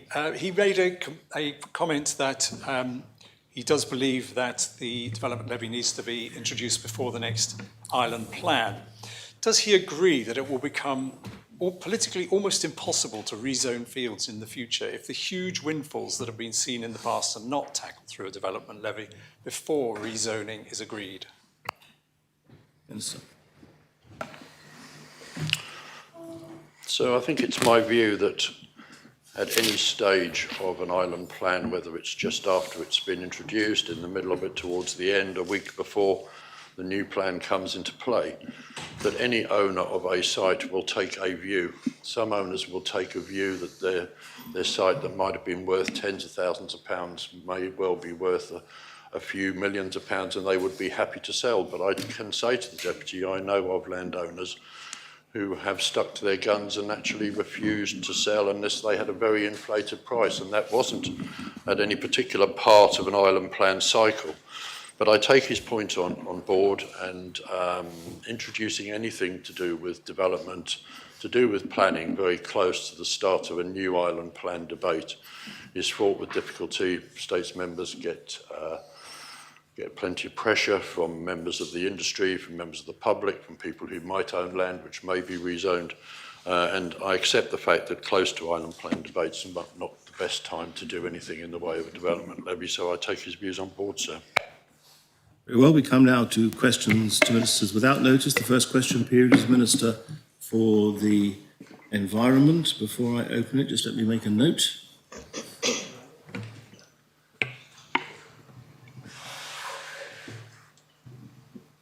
The first question is to Deputy Dublé. Thank you, sir. Proposal 29. Thank you, sir. Proposal 29 of the Bridging Island Plan, Place Strategy and Guidance, states that the Minister for Environment has responsibility for a place strategy previously mentioned. Given that the place strategy was signed off by myself and Deputy Stevenson and developed in conjunction with many stakeholders, would the Minister agree to publish this strategy document? Minister. So I have to say to the Deputy, I'm not aware of a strategy document. Is she telling us that she developed a strategy document during her time in government? Yes, sir. There was a working group chaired by Deputy Stevenson, vice-chaired by myself, and we worked with many officers, that many hours of time was put into that working group. There were stakeholders from the community, various charities and government-funded organisations, parent representatives and play experts. The document is something that I think any government would be proud of, and given that it was created, would the Minister agree to go back to his officers and ask for a copy of that final document so that he can review it with a view to publishing it himself? So I'm very happy to agree that. The Deputy may know that I'm very keen on doing as much as I can for children and young people when it comes to play, and play parks are a very important part of that. Certainly in St Martin's, we've benefited greatly in the last couple of years from the introduction of play areas. I have myself met with members of the public who are great proposers of these areas, and they're very keen. I've had discussions with them about the areas around Springfield, and I have to say to the Deputy, while I haven't progressed this, I made absolutely sure that it was possible for play areas, new play areas, to be brought forward as planning applications, and I'm supporting them wherever I can. And finally, I would say to the Deputy is that when I came into government, I still have the intention to increase the number of permitted developments that can be done within the planning framework. I'm working on the general development order at the moment, and one of the things that was top of my list was that play areas could be rejuvenated and refurbished and indeed created without planning permission if they met certain criteria. So the Deputy has my sympathy, and I will certainly go away and ask officers for the work that she's spoken about, and I will review it with a view to publishing. Deputy Joseph. Thank you, sir. Having been out of action, as members will know and the Minister will know, for a number of months, I've been out and about in St Saviour trying to understand and familiarise myself with the priorities and the difficulties that parishioners have got. And I've not finished that, but there are a number of issues which are recurring themes. And one of them, both of them relate to this Minister's portfolio. First of all, cost of living, and secondly, frankly, the view that it is impossible to get on the housing ladder ever, is a view held by many people. Can he say that he would be helpful in progressing an application for a low-cost supermarket in either St Saviour's or elsewhere, deal with cost of living? And secondly, would he agree to revisit the rezoning propositions that failed to deliver some of my constituents who don't ever believe they're going to get on the housing ladder because there's no houses coming forward?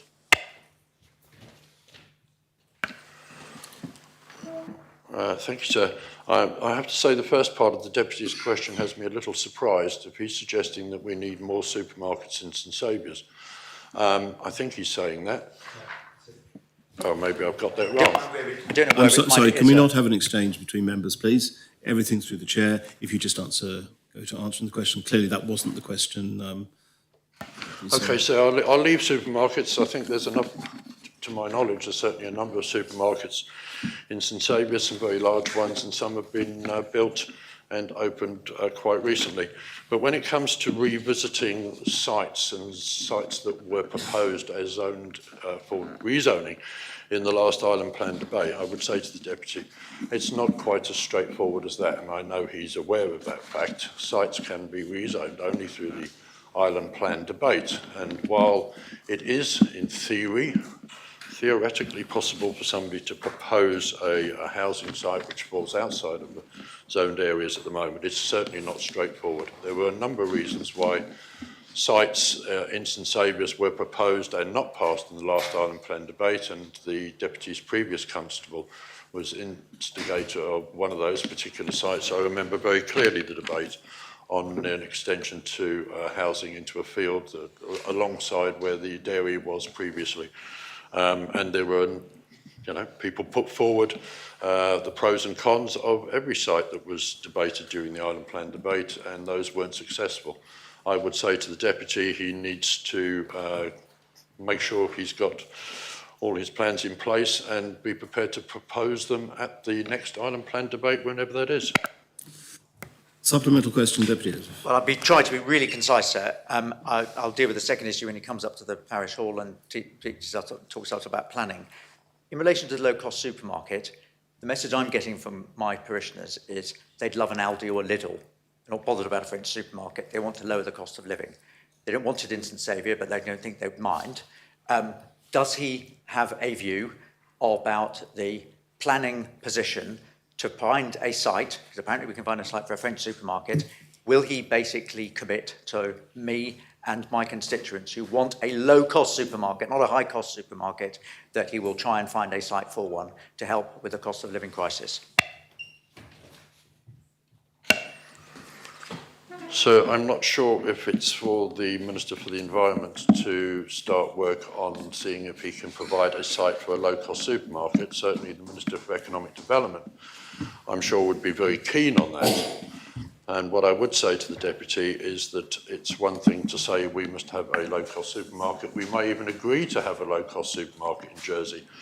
The siting of said supermarket certainly would be under my remit, and I would refer the Deputy to the policies in the Island Plan, which are very specific about building in the countryside, building outside of the built-up area, and particularly I would say to him, if we're keen on keeping St Helier and Kennervay vibrant and busy with retail, the last thing that we really need is to follow an example in the country not very far from us, where they have a lot of very large supermarkets out of town, which has led, in my experience, to villages and towns becoming very quiet and sterile, in as much as that people can't afford to have small retail shops when they're taking on the very large low-cost supermarkets. But I understand his point of view, and people, I'm sure, would be very much favoured of a low-cost supermarket, but there are very strict planning constraints as to where that supermarket might go. Lawrence Harbison, Saviour. Thank you, sir. I've noticed in my own parish of St Saviour that many people are migrating away from gas to electricity, as has been discussed earlier. Is the Minister, with his colleagues, in consultation with Jersey Gas, now known as Island Energy, to ascertain where the tipping point will be, where it would no longer be economically viable to supply the island with gas? Thank you, sir. So I'm not sure that that conversation has been had. Certainly my officers do a considerable amount of work under the heading of energy, and islanders have the ability to use gas, whether that's mains gas or bottled gas, where they have a main service outside. They can use oil, they can use electricity. There's a whole range of energies available to them. We are aware that the gas company, under the new ownership, has some challenges, and we know that there's a lot of work being done in the roads at the moment to maintain their services. They're very keen to continue, and I've been in discussion with them about how they themselves could move into a low carbon future, and it may surprise members that the gas company does have some views on how they might do that, and I'm looking forward to them coming forward with their own propositions as how gas can be low carbon in the future. As regards to tipping point, well, I recognise, as we all do with any type of business like this, there's a certain amount of overheads. There's a lot of overheads for the gas company at Collet, and it must be obvious that in any type of business, when you have if you have reducing customers, that there would be a tipping point, but I have no idea where that tipping point would be, sir. Supplemental question, Colin? Thank you, sir. Whilst the people of Jersey are celebrating their £11 rebate from the gas company, I just thought I'd bring to the mind of the Assembly that people are very worried that it's fast approaching. It seems to be government policy to migrate away from gas to electricity. So this point surely would be coming very soon. Does the Minister not agree? So I don't think it would be right to say that government policy is to move from gas to electricity, but it would certainly be right to say that it's government policy to encourage people to move away from high carbon energy to low carbon energy. And of course, at the moment, gas would be falling into that carbon energy bracket along with oils and petrol. I'm speaking to all the energy suppliers. Indeed, I have an energy suppliers group which I chair on a regular basis, where we discuss all these issues, how we transition the island from the position we are now to reduce our carbon emissions even further. 2030 is a target, 2050 is another target. There's a lot of work to do, and each of those people sitting around the table take that seriously, and I know they're all working really hard on seeing how they, as individual companies, can produce a low carbon energy for islanders to enjoy. Deputy Reniff. Thank you, sir. Later today, we will debate the Marine Spatial Plan and the Scrutiny Panel amendments, which concern areas of marine protection that were removed from the original MSP, pending further research. If amendments do not pass, we will be left with these areas which will be subject to more research. Can he confirm that he will accept officers' recommendations when that further research has been completed, whatever they are, regarding the final status of the future research areas? Sir, I'm very happy to give the Deputy that commitment. When I came into office, there was a proposal on the table for a marine spatial plan and the protected areas that the Deputy will only be too aware of. I did challenge officers at the time for the evidence to show that these areas needed to be protected, and as I'm sure we will find out during the debate, I discovered that the mole beds that some of us will have seen on our maps and charts, which have been circulating, were there because they'd come out of a desktop study, and that's where we expect them to be. We don't actually have the actual evidence to show that they are where they are described on the maps. So I said to officers, right, I want more evidence. I want you to go out and do the work. Provide me with the data that shows that there's something worth protecting there, and I will protect it. So I say to the Deputy, yes, when officers come back, and I know they will come back in short order, certainly next summer, where we'll be very busy researching these areas, where they come back and show me that there's Melbeds or anything else that needs protecting and there's justification for that protection, I will act and those areas will be protected. Supplemental question, Deputy. Yes, sir. Can he explained there that he felt that it was a desktop study. Would he, that led to the identification of those Melbeds, would he accept that he hasn't actually identified any faults in those studies that were done? He is simply holding those commercially important areas to a higher standard of proof than other areas that have been allocated for protection. I think the Deputy could make that remark, sir. In many ways he would be right. I will be of no surprise to members. The last 24 hours, 36 hours, members have been subject to a large number of representations via email from members of the public concerned about protecting male beds. But I have to say to members that I've also had a huge number of representations, and I refer members to the consultation responses for the MSP. These areas will have some male that needs protecting. However, these areas are also vital, absolutely vital, to the future of the mobile gear fleet. That's people who dredge and people who trawl, and that's not just Jersey fishermen, this is French fishermen as well. We have to remember that fishermen from Normandy, Brittany and Jersey have enjoyed fishing in our territorial waters for centuries, and I'm not about to put these fishermen out of business until I have evidence which proves to me that there's something really there that needs protecting. There's a balance to be struck here. I've worked really hard to come to a consensus with very many people.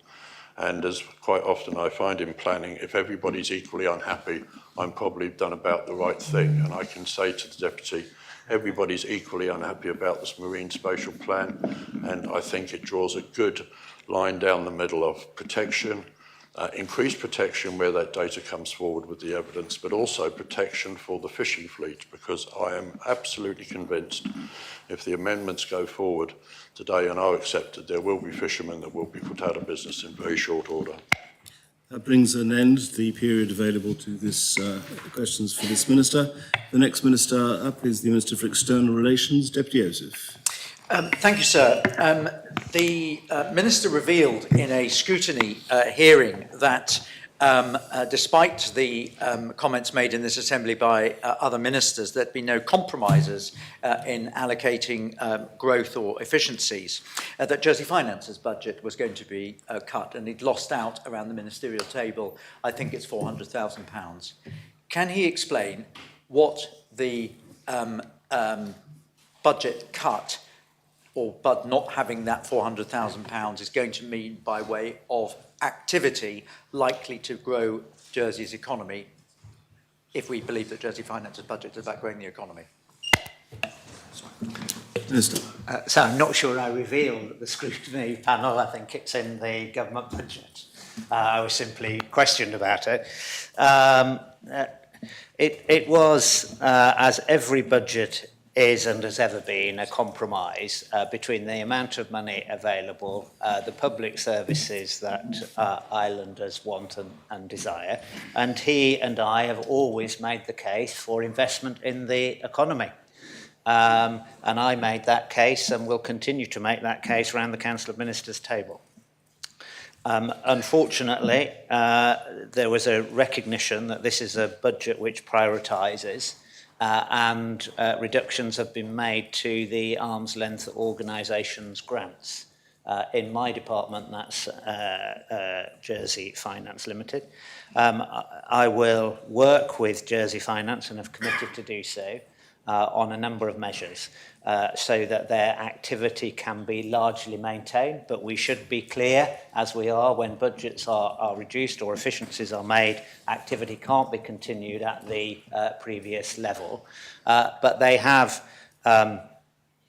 reserves. We will work with them to ensure that their budget can be delivered in a timely manner rather than sometimes it's been delayed, and work with them to seek to use some of those reserves and give confidence that they can use those reserves to largely maintain the activity that they have done so in previous years until we get to 2026, so that's 1 year. I'm not sure if you're indicating I've overspoken, so if so, I'll sit down. 1 minute, 41 seconds. Oh, I've got another 30 seconds. No, 1 minute 41. You've only got 1 minute 30. No. Supplementary question. Mindful of Albert Einstein's quote, not everything that counts can be counted, and not everything that be counted counts. Is he able to actually say how he will account to this Assembly for the lack of economic growth and revenue to the Treasury that will inevitably happen if Jersey Finance is not able to go out and sell the good wares of services in Jersey to the extent that they would have otherwise done with £400,000.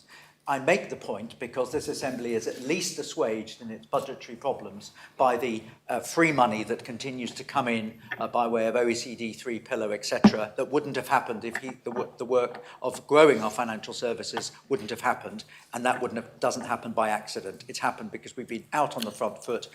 Budget means reduction. Does he agree? What are you going to do about it, and how much is it going to cost us in the long term loss of revenue? Well, so as the Deputy knows, the financial services industry performed incredibly well and was at the heart of a growing economy last year. So as I was about to say so, but I ran out of time, we will work with Jersey Finance to enable them to use their reserves and give them confidence that they can use their reserves to meet that shortfall of overall grant budget. That will bridge us through to 2026, should this Assembly support the legislation today. The numbers are in the budget, and that will be partially allocated to support the economic growth agenda, and that will therefore mean that Jersey Finance in 2026 can have an increased budget settlement. Deputy Jean.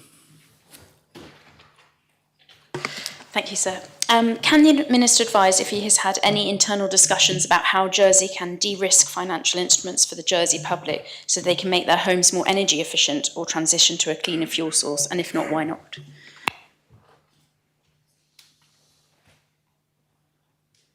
So I might just have missed the opening sentence of that paragraph.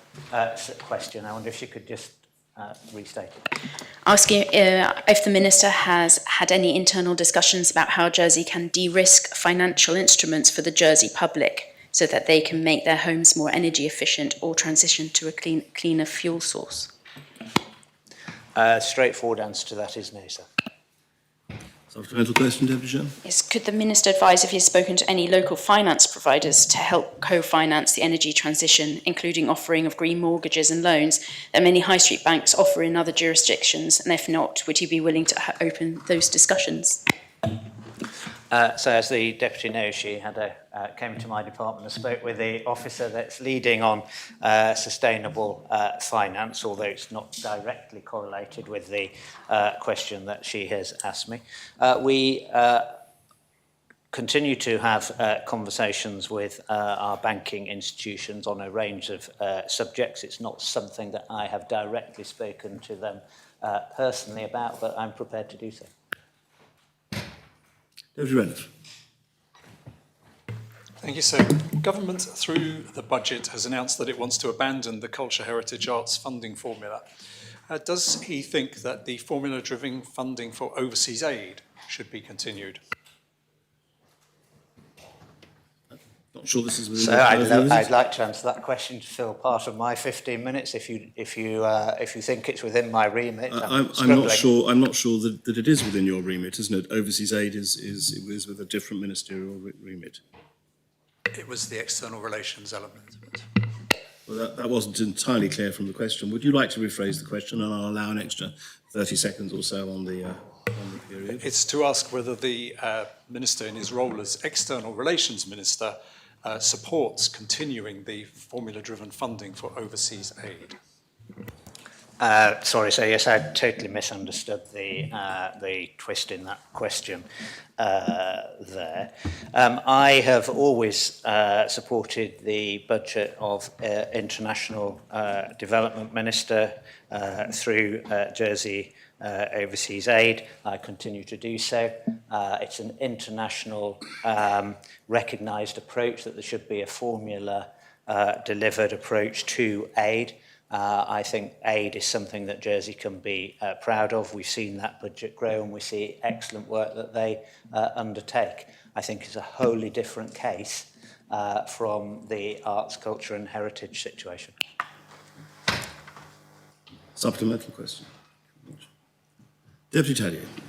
Thanks. So if I can effectively ask a supplementary question on that, saying that he supports the overseas aid budget, we know that the international target for overseas aid is 0.7% of gross national income in aid. Could he remind us where Jersey is in terms of that benchmark, and whether he supports getting to that 0.7%, and if so, when?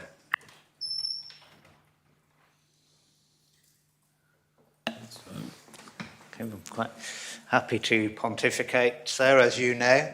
I think that we can congratulate, and I'm sorry that she's not with us today, the work that the Minister for International Development does in regard to her budget.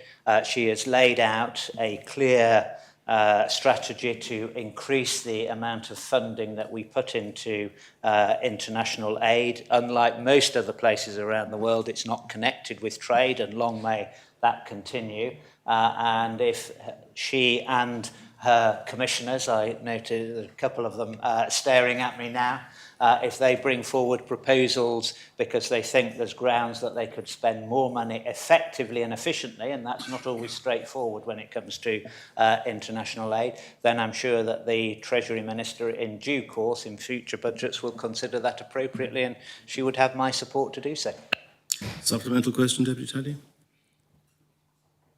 Very well. Yes, Deputy. It's a new question, sir. Yes, sorry. Thanks, sir. Could I ask the Minister back to the subjects of banks? Does any memorandum of understanding exist between banks in Jersey and the Minister or government, so that when they are planning to close branches, they need to give a particular time period of notice?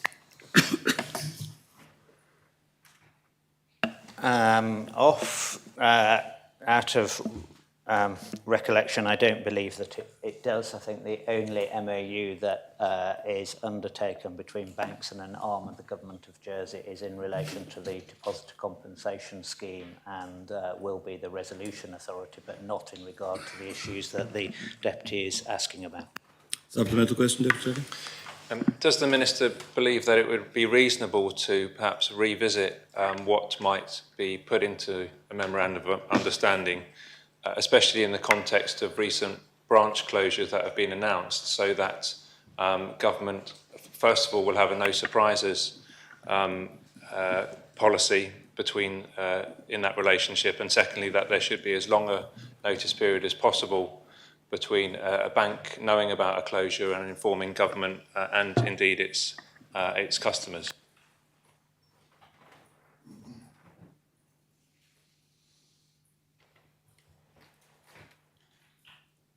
I'm not aware that there's anything that the Deputy is requesting which couldn't be that we couldn't come to an agreement with Bankers Association with. There is a no surprises policy already. Government is informed of these situations as they are evolving.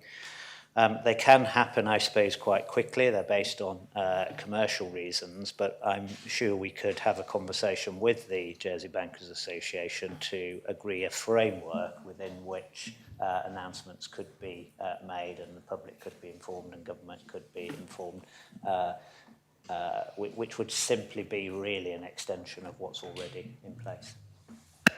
Deputy. Thank you, sir. The Moneyval report noted a need to improve financial intelligence. What actions is the Minister taking to address this, and does he have enough resources to achieve his goals? Thank you, sir. So there's always a stinging the tail with Deputy Ayer, because as he knows, ask any arm of government and they will say that they'd always like some more money. As he also knows, of course, is that the Financial Intelligence Unit has been created as an independent arm of government now, and the legislation will be being to give further effect to its functioning will be brought forward in due course to this Assembly. They are currently functioning within the budget allocated to them, but they will in future years no doubt want to see that resource increased. It seems to me, however, that as we are issuing fines and money is being recovered, that those budgets could be used to enhance, in this case, the FIU facility. Supplemental question, Deputy? Deputy Joseph. So the Minister previously had, as I did when I held his post, difficulties with the last UK government in ensuring that Jersey and the other Crown dependencies' interests were represented in trade deals. Mindful of the extant government decision to negotiate a great Gulf Cooperation Council trade deal and then expected India one. Has he had any discussions with the new incoming UK government about how Jersey's interest in these important trade deals are going to be maintained and enhanced, etc.? Thank you, sir. Yes, I have. I've spoken to the new Trade Secretary. I have been in correspondence with him as well. The UK government incoming has taken some time to consider its own policy and priorities when it comes to free trade agreements. We have been absolutely clear, as he was, with previous governments, what Jersey's interests are. Those interests have not changed. As I understand it, they will be making announcements in due course about the prioritisation of FTAs into the future. We are obviously hopeful that the Gulf Cooperation Council will remain one of those. There will be a number of agreements that I will be needing to brief members about and scrutiny about. We know that the CPTPP is also nearing finalisation, but equally there are issues for us to consider about our inclusion and how we're included in some of those FTAs, because it's okay to say that we're just included for goods as we were in the EU and then have to accept level playing field articles if we're not then going to be in for services at the end of the day, because we would be prepared to accept level playing field clauses in exchange for service inclusion. So that balance will be something that this Assembly will need to consider probably later this year and into next. That brings the period for questions to this Minister to an end. The next period is for the Chief Minister.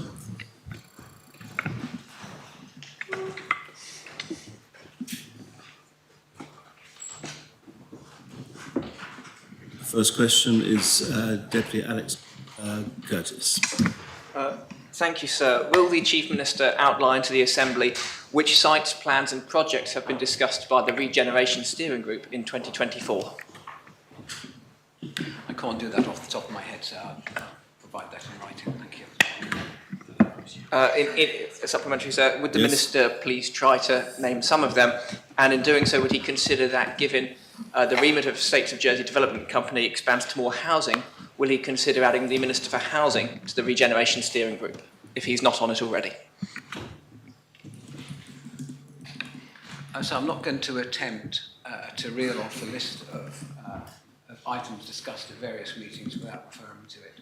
Fort Regent, for example, is a big topic of conversation for one, but I would like to provide that in writing if necessary. So I think agendas and certain minutes are publicly available anyway, but I will clarify that. The Housing Minister is very welcome to join or attend the Regeneration Steering Group, but I'm not sure he wants to, sir, but we do have a close working relationship.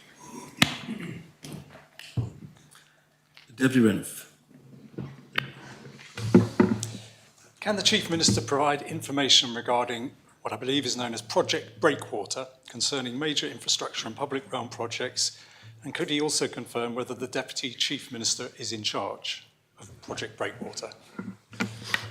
Project Breakwater, sir, is a piece of work that's being led by the Deputy Chief Minister.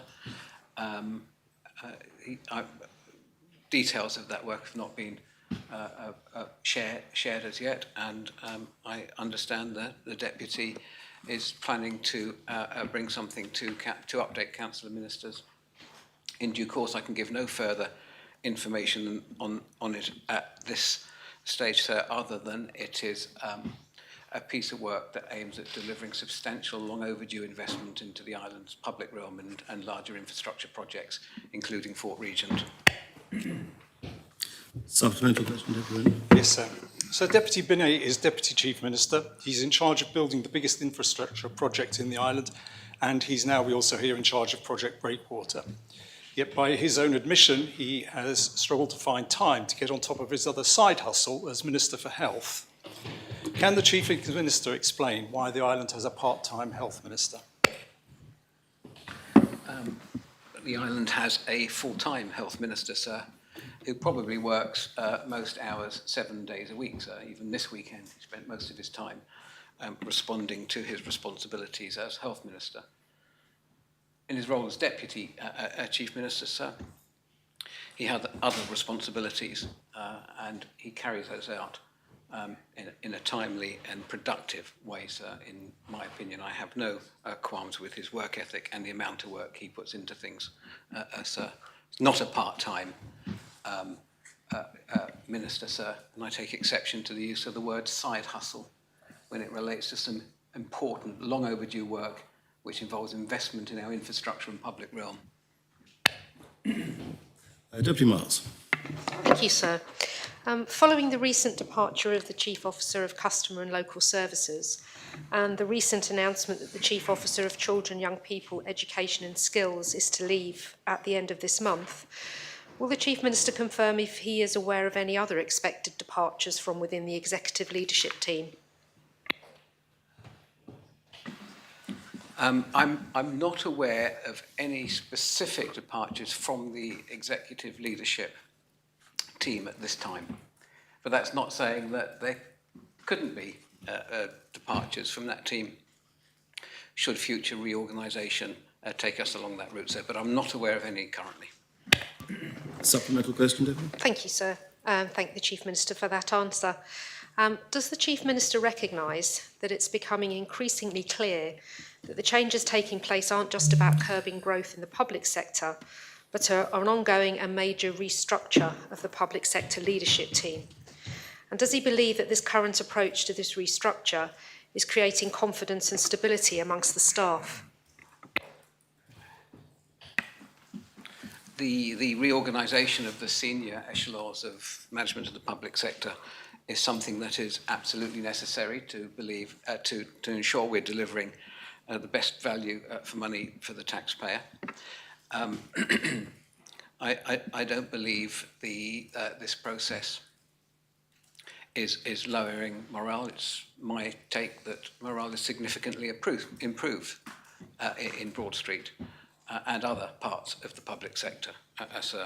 And I hope that is something to do by the commitment shown by the executive leadership team and the ministerial team and assistant minister in knuckling down and getting on with delivering the responsibilities with which they've been given by this assembly. So having said that, I know when we go through periods of reorganisation, there is some such uncertainty created to members of staff. I'm very, very cognizant of that, sir. And all I can say or do to reassure members is when we are dealing with compulsory redundancies and any other actions that involve the movement of staff, we will do it in line with the full appropriate process and procedure, sir, and make sure it's handled carefully and properly. Deputy Gardner. Thank you, sir.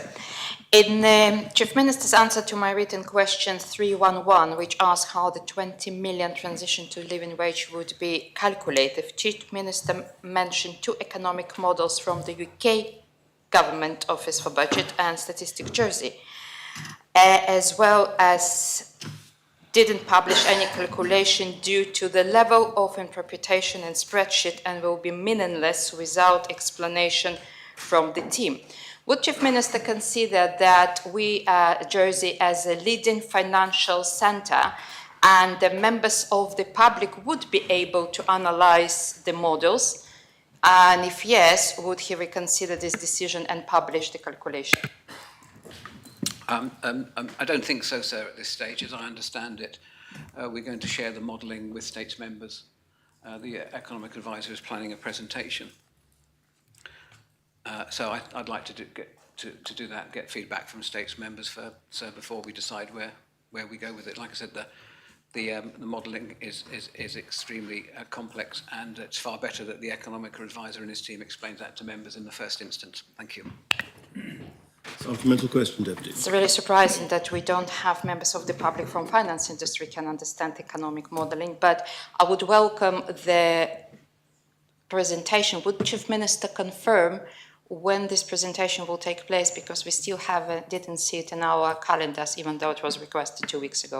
I'll chase up the team, sir, and make sure we get something put in the calendar as soon as possible. And just for clarity, I'm not against sharing it with the public. In fact, I'm sure we can publicise that. But I'd like to go through the process with States members in the first instance. Deputy Kovac. Thank you, sir. Can the Chief Minister explain the importance to him and his government of adhering to Assembly decisions by their deadlines, and how much priority these past propositions hold for the government? Sorry, sir, could the Deputy just repeat the last part of the question? How much priority these past propositions hold for the government?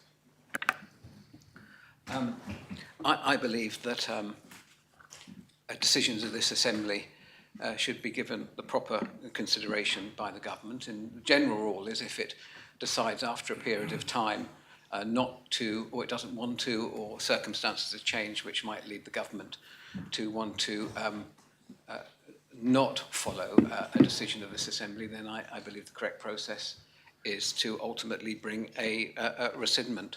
I think it's important to try and stick to deadlines where we can, but in the scheme of business, it's not always possible, and when it's not possible, I apologise for that, sir. But ultimately, I believe that the government, whatever government, this government, past government, future government, if they're going to want to go back or row back on a state's decision, we should bring it back for debate. Thank you. Supplemental question, Deputy Kovac. Thank you. How can the Chief Minister ensure that approved propositions are prioritised in government initiatives, that each minister acts on Assembly decisions by their deadlines, includes these actions in their ministerial plans, and secures the necessary resources? Well, I believe we have the tracker, State's Decision Tracker, available, which is helpful.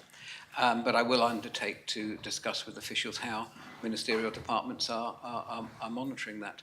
We have in Ministerial Support Unit, we have excellent ministerial backups on. I know a number of work streams are regularly monitored, and discussed at weekly ministerial meetings, but I will look to see if that does need tightening up, sir. But I'm where we have missed or are planning to miss deadlines or targets by the Assembly, as if I allude to the land tax levy, sir, we will keep members updated.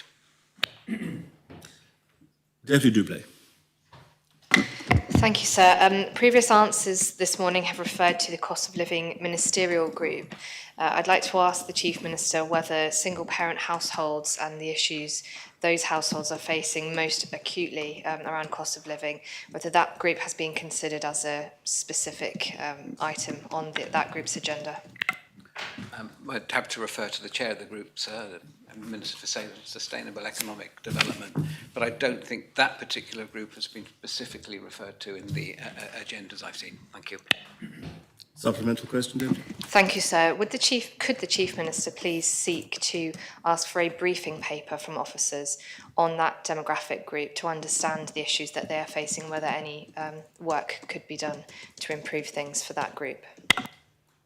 I understand. I'm looking at the Social Security Minister, who is leading on that piece of work, and I wondered if I might be able to refer that to the Social Security Minister to update the Deputy accordingly. Deputy IA. Thank you, sir. The External Relations Minister stated earlier that discussions have been held in regard to the Freedom of Information law being extended to other organisations. Will the Chief Minister advise the Assembly of which organisations would be affected by such an extension? Thank you. Well, it's not been decided as yet, sir. Discussions, I think further discussions will be needed around that, in line with the Deputy Carolyn Labby of Grouville's original proposition asking for that. So that is a work in progress, and it's a fairly complex issue with different ramifications for different organisations. And I remember, and I think at the same time, we should probably review the current FOI law. So it's been in place for some years now, and we've learned a lot.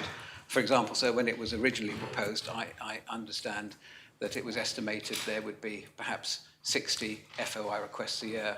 I think we're looking at well over 1,000 every year now, and a multi-million-pound price tag that comes along with that, sir. So this government is going to be looking closely, and we'll come back to the Assembly with any recommendations we might have.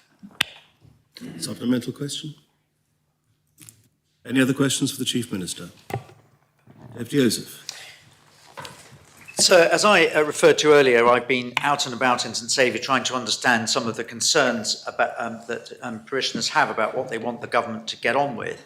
And I have to say to the Chief Minister that the confidence of parishioners at the moment is not high greatly for various different reasons.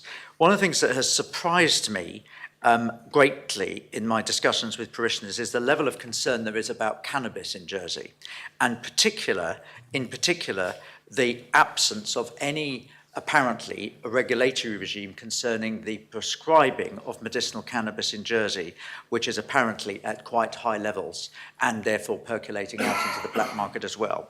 That's what I hear. The Chief Minister was the main driver behind the bringing in of the cannabis sector in Jersey. I asked him previously in another sitting if he'd do a report on it with other ministers. It's because it's a multi-ministerial issue. Does he share the concern about... Quite a long question, Deputy. Does he have any concerns about the lack of prescribing regulations for medicinal cannabis doctors? You have 40 seconds. Oh gosh, time has flown so quickly this morning, sir. Well, it's important that anything we do involving any type of medicine is properly regulated, and if the deputy is alluding to that this isn't, then that's something I shall look into. So this is a piece of work I discussed with the health minister to make sure. So we are doing this properly. Thank you. A few seconds for supplemental. Will he come out with the report I asked him about how the cannabis industry is doing, based upon the promises that were given when he advanced the strategy as Economic Development Minister? A yes or no will do nicely. So yes, I think the short answer to that is yes, we will come up with that during this term of office, but it's something that the Minister for Sustainable Economic Development and the Health Minister is in their portfolio, so I'll discuss it with them. But I'd be quite happy to, I think it's right we provide an update. Thank you very much, Chief Minister. That ends the period of questions without notice. There is nothing under J and K. There's 15 minutes left of the morning sitting, and I wonder if we might deal with the preliminary issue under public business. It's a matter for members, but public business, a decision needs to be made as to whether to reduce the minimum lodging period in respect of a matter listed on the order paper.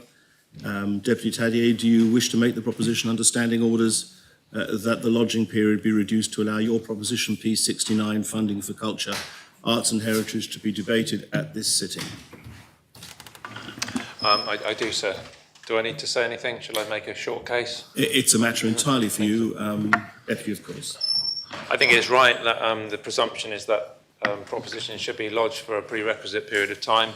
I have circulated reasons to members over the weekend and maybe before as to why I think that there are compelling reasons that this should be taken early. I think it may require changes to the government plan, given the material that is involved and the fact that time is short. I'm also aware at the next sitting for a on government business, not government business, states business rather, assembly business, and so won't be able to be here. And I think even next sitting would probably be too late. So I think there are strong arguments are in the public interest for it being taken today, sir. Is that proposition seconded? Does any member wish to speak? Deputy Ward. Thank you, sir. I just raised a couple of things. First of all, changes to order is, whenever anything is submitted into this assembly, a lot of work goes into it from members in preparation and so on and so forth. And so changes to the order of something need to be done in advance. I just note, sir, that another proposition was lodged by the bringer of this proposition yesterday for debate on the 12th of November. Now, those propositions take work from members of my department, but it seems that the lodging date and the debating date is either going to happen on the 12th or is not going to happen on the 12th, but it was lodged for the 12th. So until we can get some assurances that both that piece of proposition and the exact date as to when that will be lodged, I'm afraid I can't support reducing this lodging period because it seems illogical to have one piece of one proposition lodged for a date where the deputy says he won't be here and another proposition having the time reduced because the deputy won't be here. We have ourselves an existential problem, sir, and it would be nice to get that clear before we start. I think we've seen a lot of propositions that are lodged for debates and then delayed. A huge amount of work went into them, and then it delayed and delayed and delayed, some of which in the rush. One that we'll debate soon was lodged during the summer break, which involved getting work done when people weren't around, but we got it done, and then it was delayed until this sitting.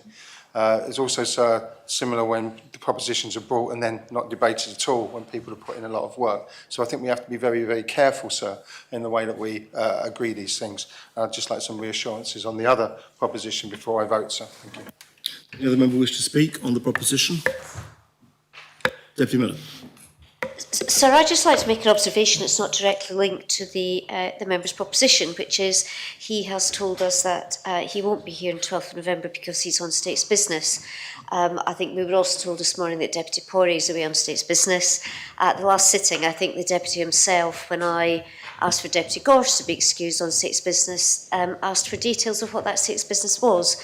And I think while we have calls for ministerial transparency for absence, I think I'd like to suggest that it's incumbent on all ministers, on all members, to tell us what State's business is if they're not attending. Thank you. Very well. And you're asking for that from presumably the proposer? Yes, sir. Yes, very well. Deputy Joseph. That's a very good question for the proposer to bring forward. Maybe he could also, in his summing up, I am certainly not going to support the bringing forward of something like this out with understanding that there is a very good reason why it's got to be debated today. And secondly, if he's not here, then somebody else could advance this proposition. And therefore, has he taken soundings? He's asked for signatories for other propositions. I may well be a supporter of one of his other propositions. Can he not actually simply, he's not the only body, nobody's indispensable, can he not get somebody else to advance the proposition that he's not going to be there for, and bearing in mind we're going to know what he's actually going to be doing? Deputy Reniff. Yes, sir, I do think we should allow this proposition and support the deputy. I think he's raised several points, not just the one about not being here himself. I think that would, if it is going to be passed, the government deserves to have as much time as possible to deal with the consequences of the amendment, and so I feel that would be that's appropriate, and I think it's an issue that he's given us a good reason for it, and he's given us the reasons for the timing, and I think that there's a strong case for doing that, and I think from hearing the relevant minister seconding this proposition, I don't think the government has a problem with that, so I'm fully supportive. Does any other member wish to speak on the proposition? If no other member wishes to speak, I close the debate and call upon Deputy Pallier to respond. Thank you, sir. I'll try and take the points all together, if not in order. First of all, the reason I'm not here at the next sitting, or not due to be here at the next sitting, I could, of course, cancel. I noticed that the arrangements have already been made, is that I'm leading a delegation for the Assemblée Parlementaire de la Francophonie to Kosovo, so it's in Pristina, and Kosovo is an associate member of that organisation, and one which we value. I think it's good for our Assembly to be part of that organisation, and I will be travelling with Deputy Moore and Constable Jackson, as well as being accompanied by a member of the GREF staff. So I think it's right that we clarify that. It is work. I would be here otherwise. With regard to Deputy Ozer's point, if he's offering to take my proposition for me, by all means, fill your boots, sir. Is that a parliamentary expression? No, it's not. Please withdraw it. I won't say that then, sir. I'm genuinely happy if Deputy Ozers wants to take my proposition. I can brief him on it and I can give him my strongest arguments and hope that he would do as good a job as I would. And I don't mind the fact that I will be one vote down on it. Otherwise, I'll have to do it myself. Turning to Deputy Ward, I'm disappointed that he didn't raise any concerns at our parliamentary party meeting that we have every week from 2 till 4 on Monday. This wasn't mentioned. I did make it clear the week before that this would be raised, sir. I'm disappointed that Deputy Ward seems to be letting some personal grievance about a separate proposition which I've lodged that he doesn't agree with boil over into this Assembly. I don't think that's very edifying for his part, sir. Government, I'm told, over the weekend, before, in fact... Deputy, I think you'll come perilously close to suggesting an improper motive for Deputy Ward's... So may I say the Deputy was emailed about exactly this? No, you can't, I'm afraid, Deputy Ward. It's not a question and answer social response. Thank you. I take that into account, sir. I'm sure you didn't intend that, but if you could just be careful in what you're suggesting. I take that into account, sir, and I won't go any closer to that point. I've lodged a proposition. I had no say on where it was on the order paper, and I'm sure that the GREF will take that into account because I'm not here at the next sitting, so it can't be debated at the next sitting. I do note, though, however, and I through the usual channels, that the Chief Minister said that he won't be opposing the reduction in lodging period, although that may not extend to the main proposition, though there's still time for that. So, all in all, I hope that answers the questions, and I am, like I said, I'm happy if Deputy Ozef wants to take the proposition on my behalf. Those in favour of adopting the proposition. The appel is called for. I invite any members not in the chamber to return to their seats. The vote is on Deputy Tadier's proposition to be able to deal with P.69 funding for culture, arts and heritage at this sitting, notwithstanding the shortened lodging period. If members have returned to their seats, I ask the greffier to open the voting and members to vote.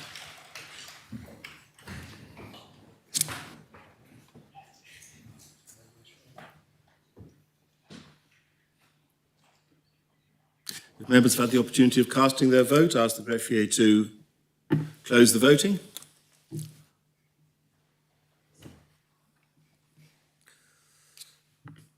The proposition is adopted.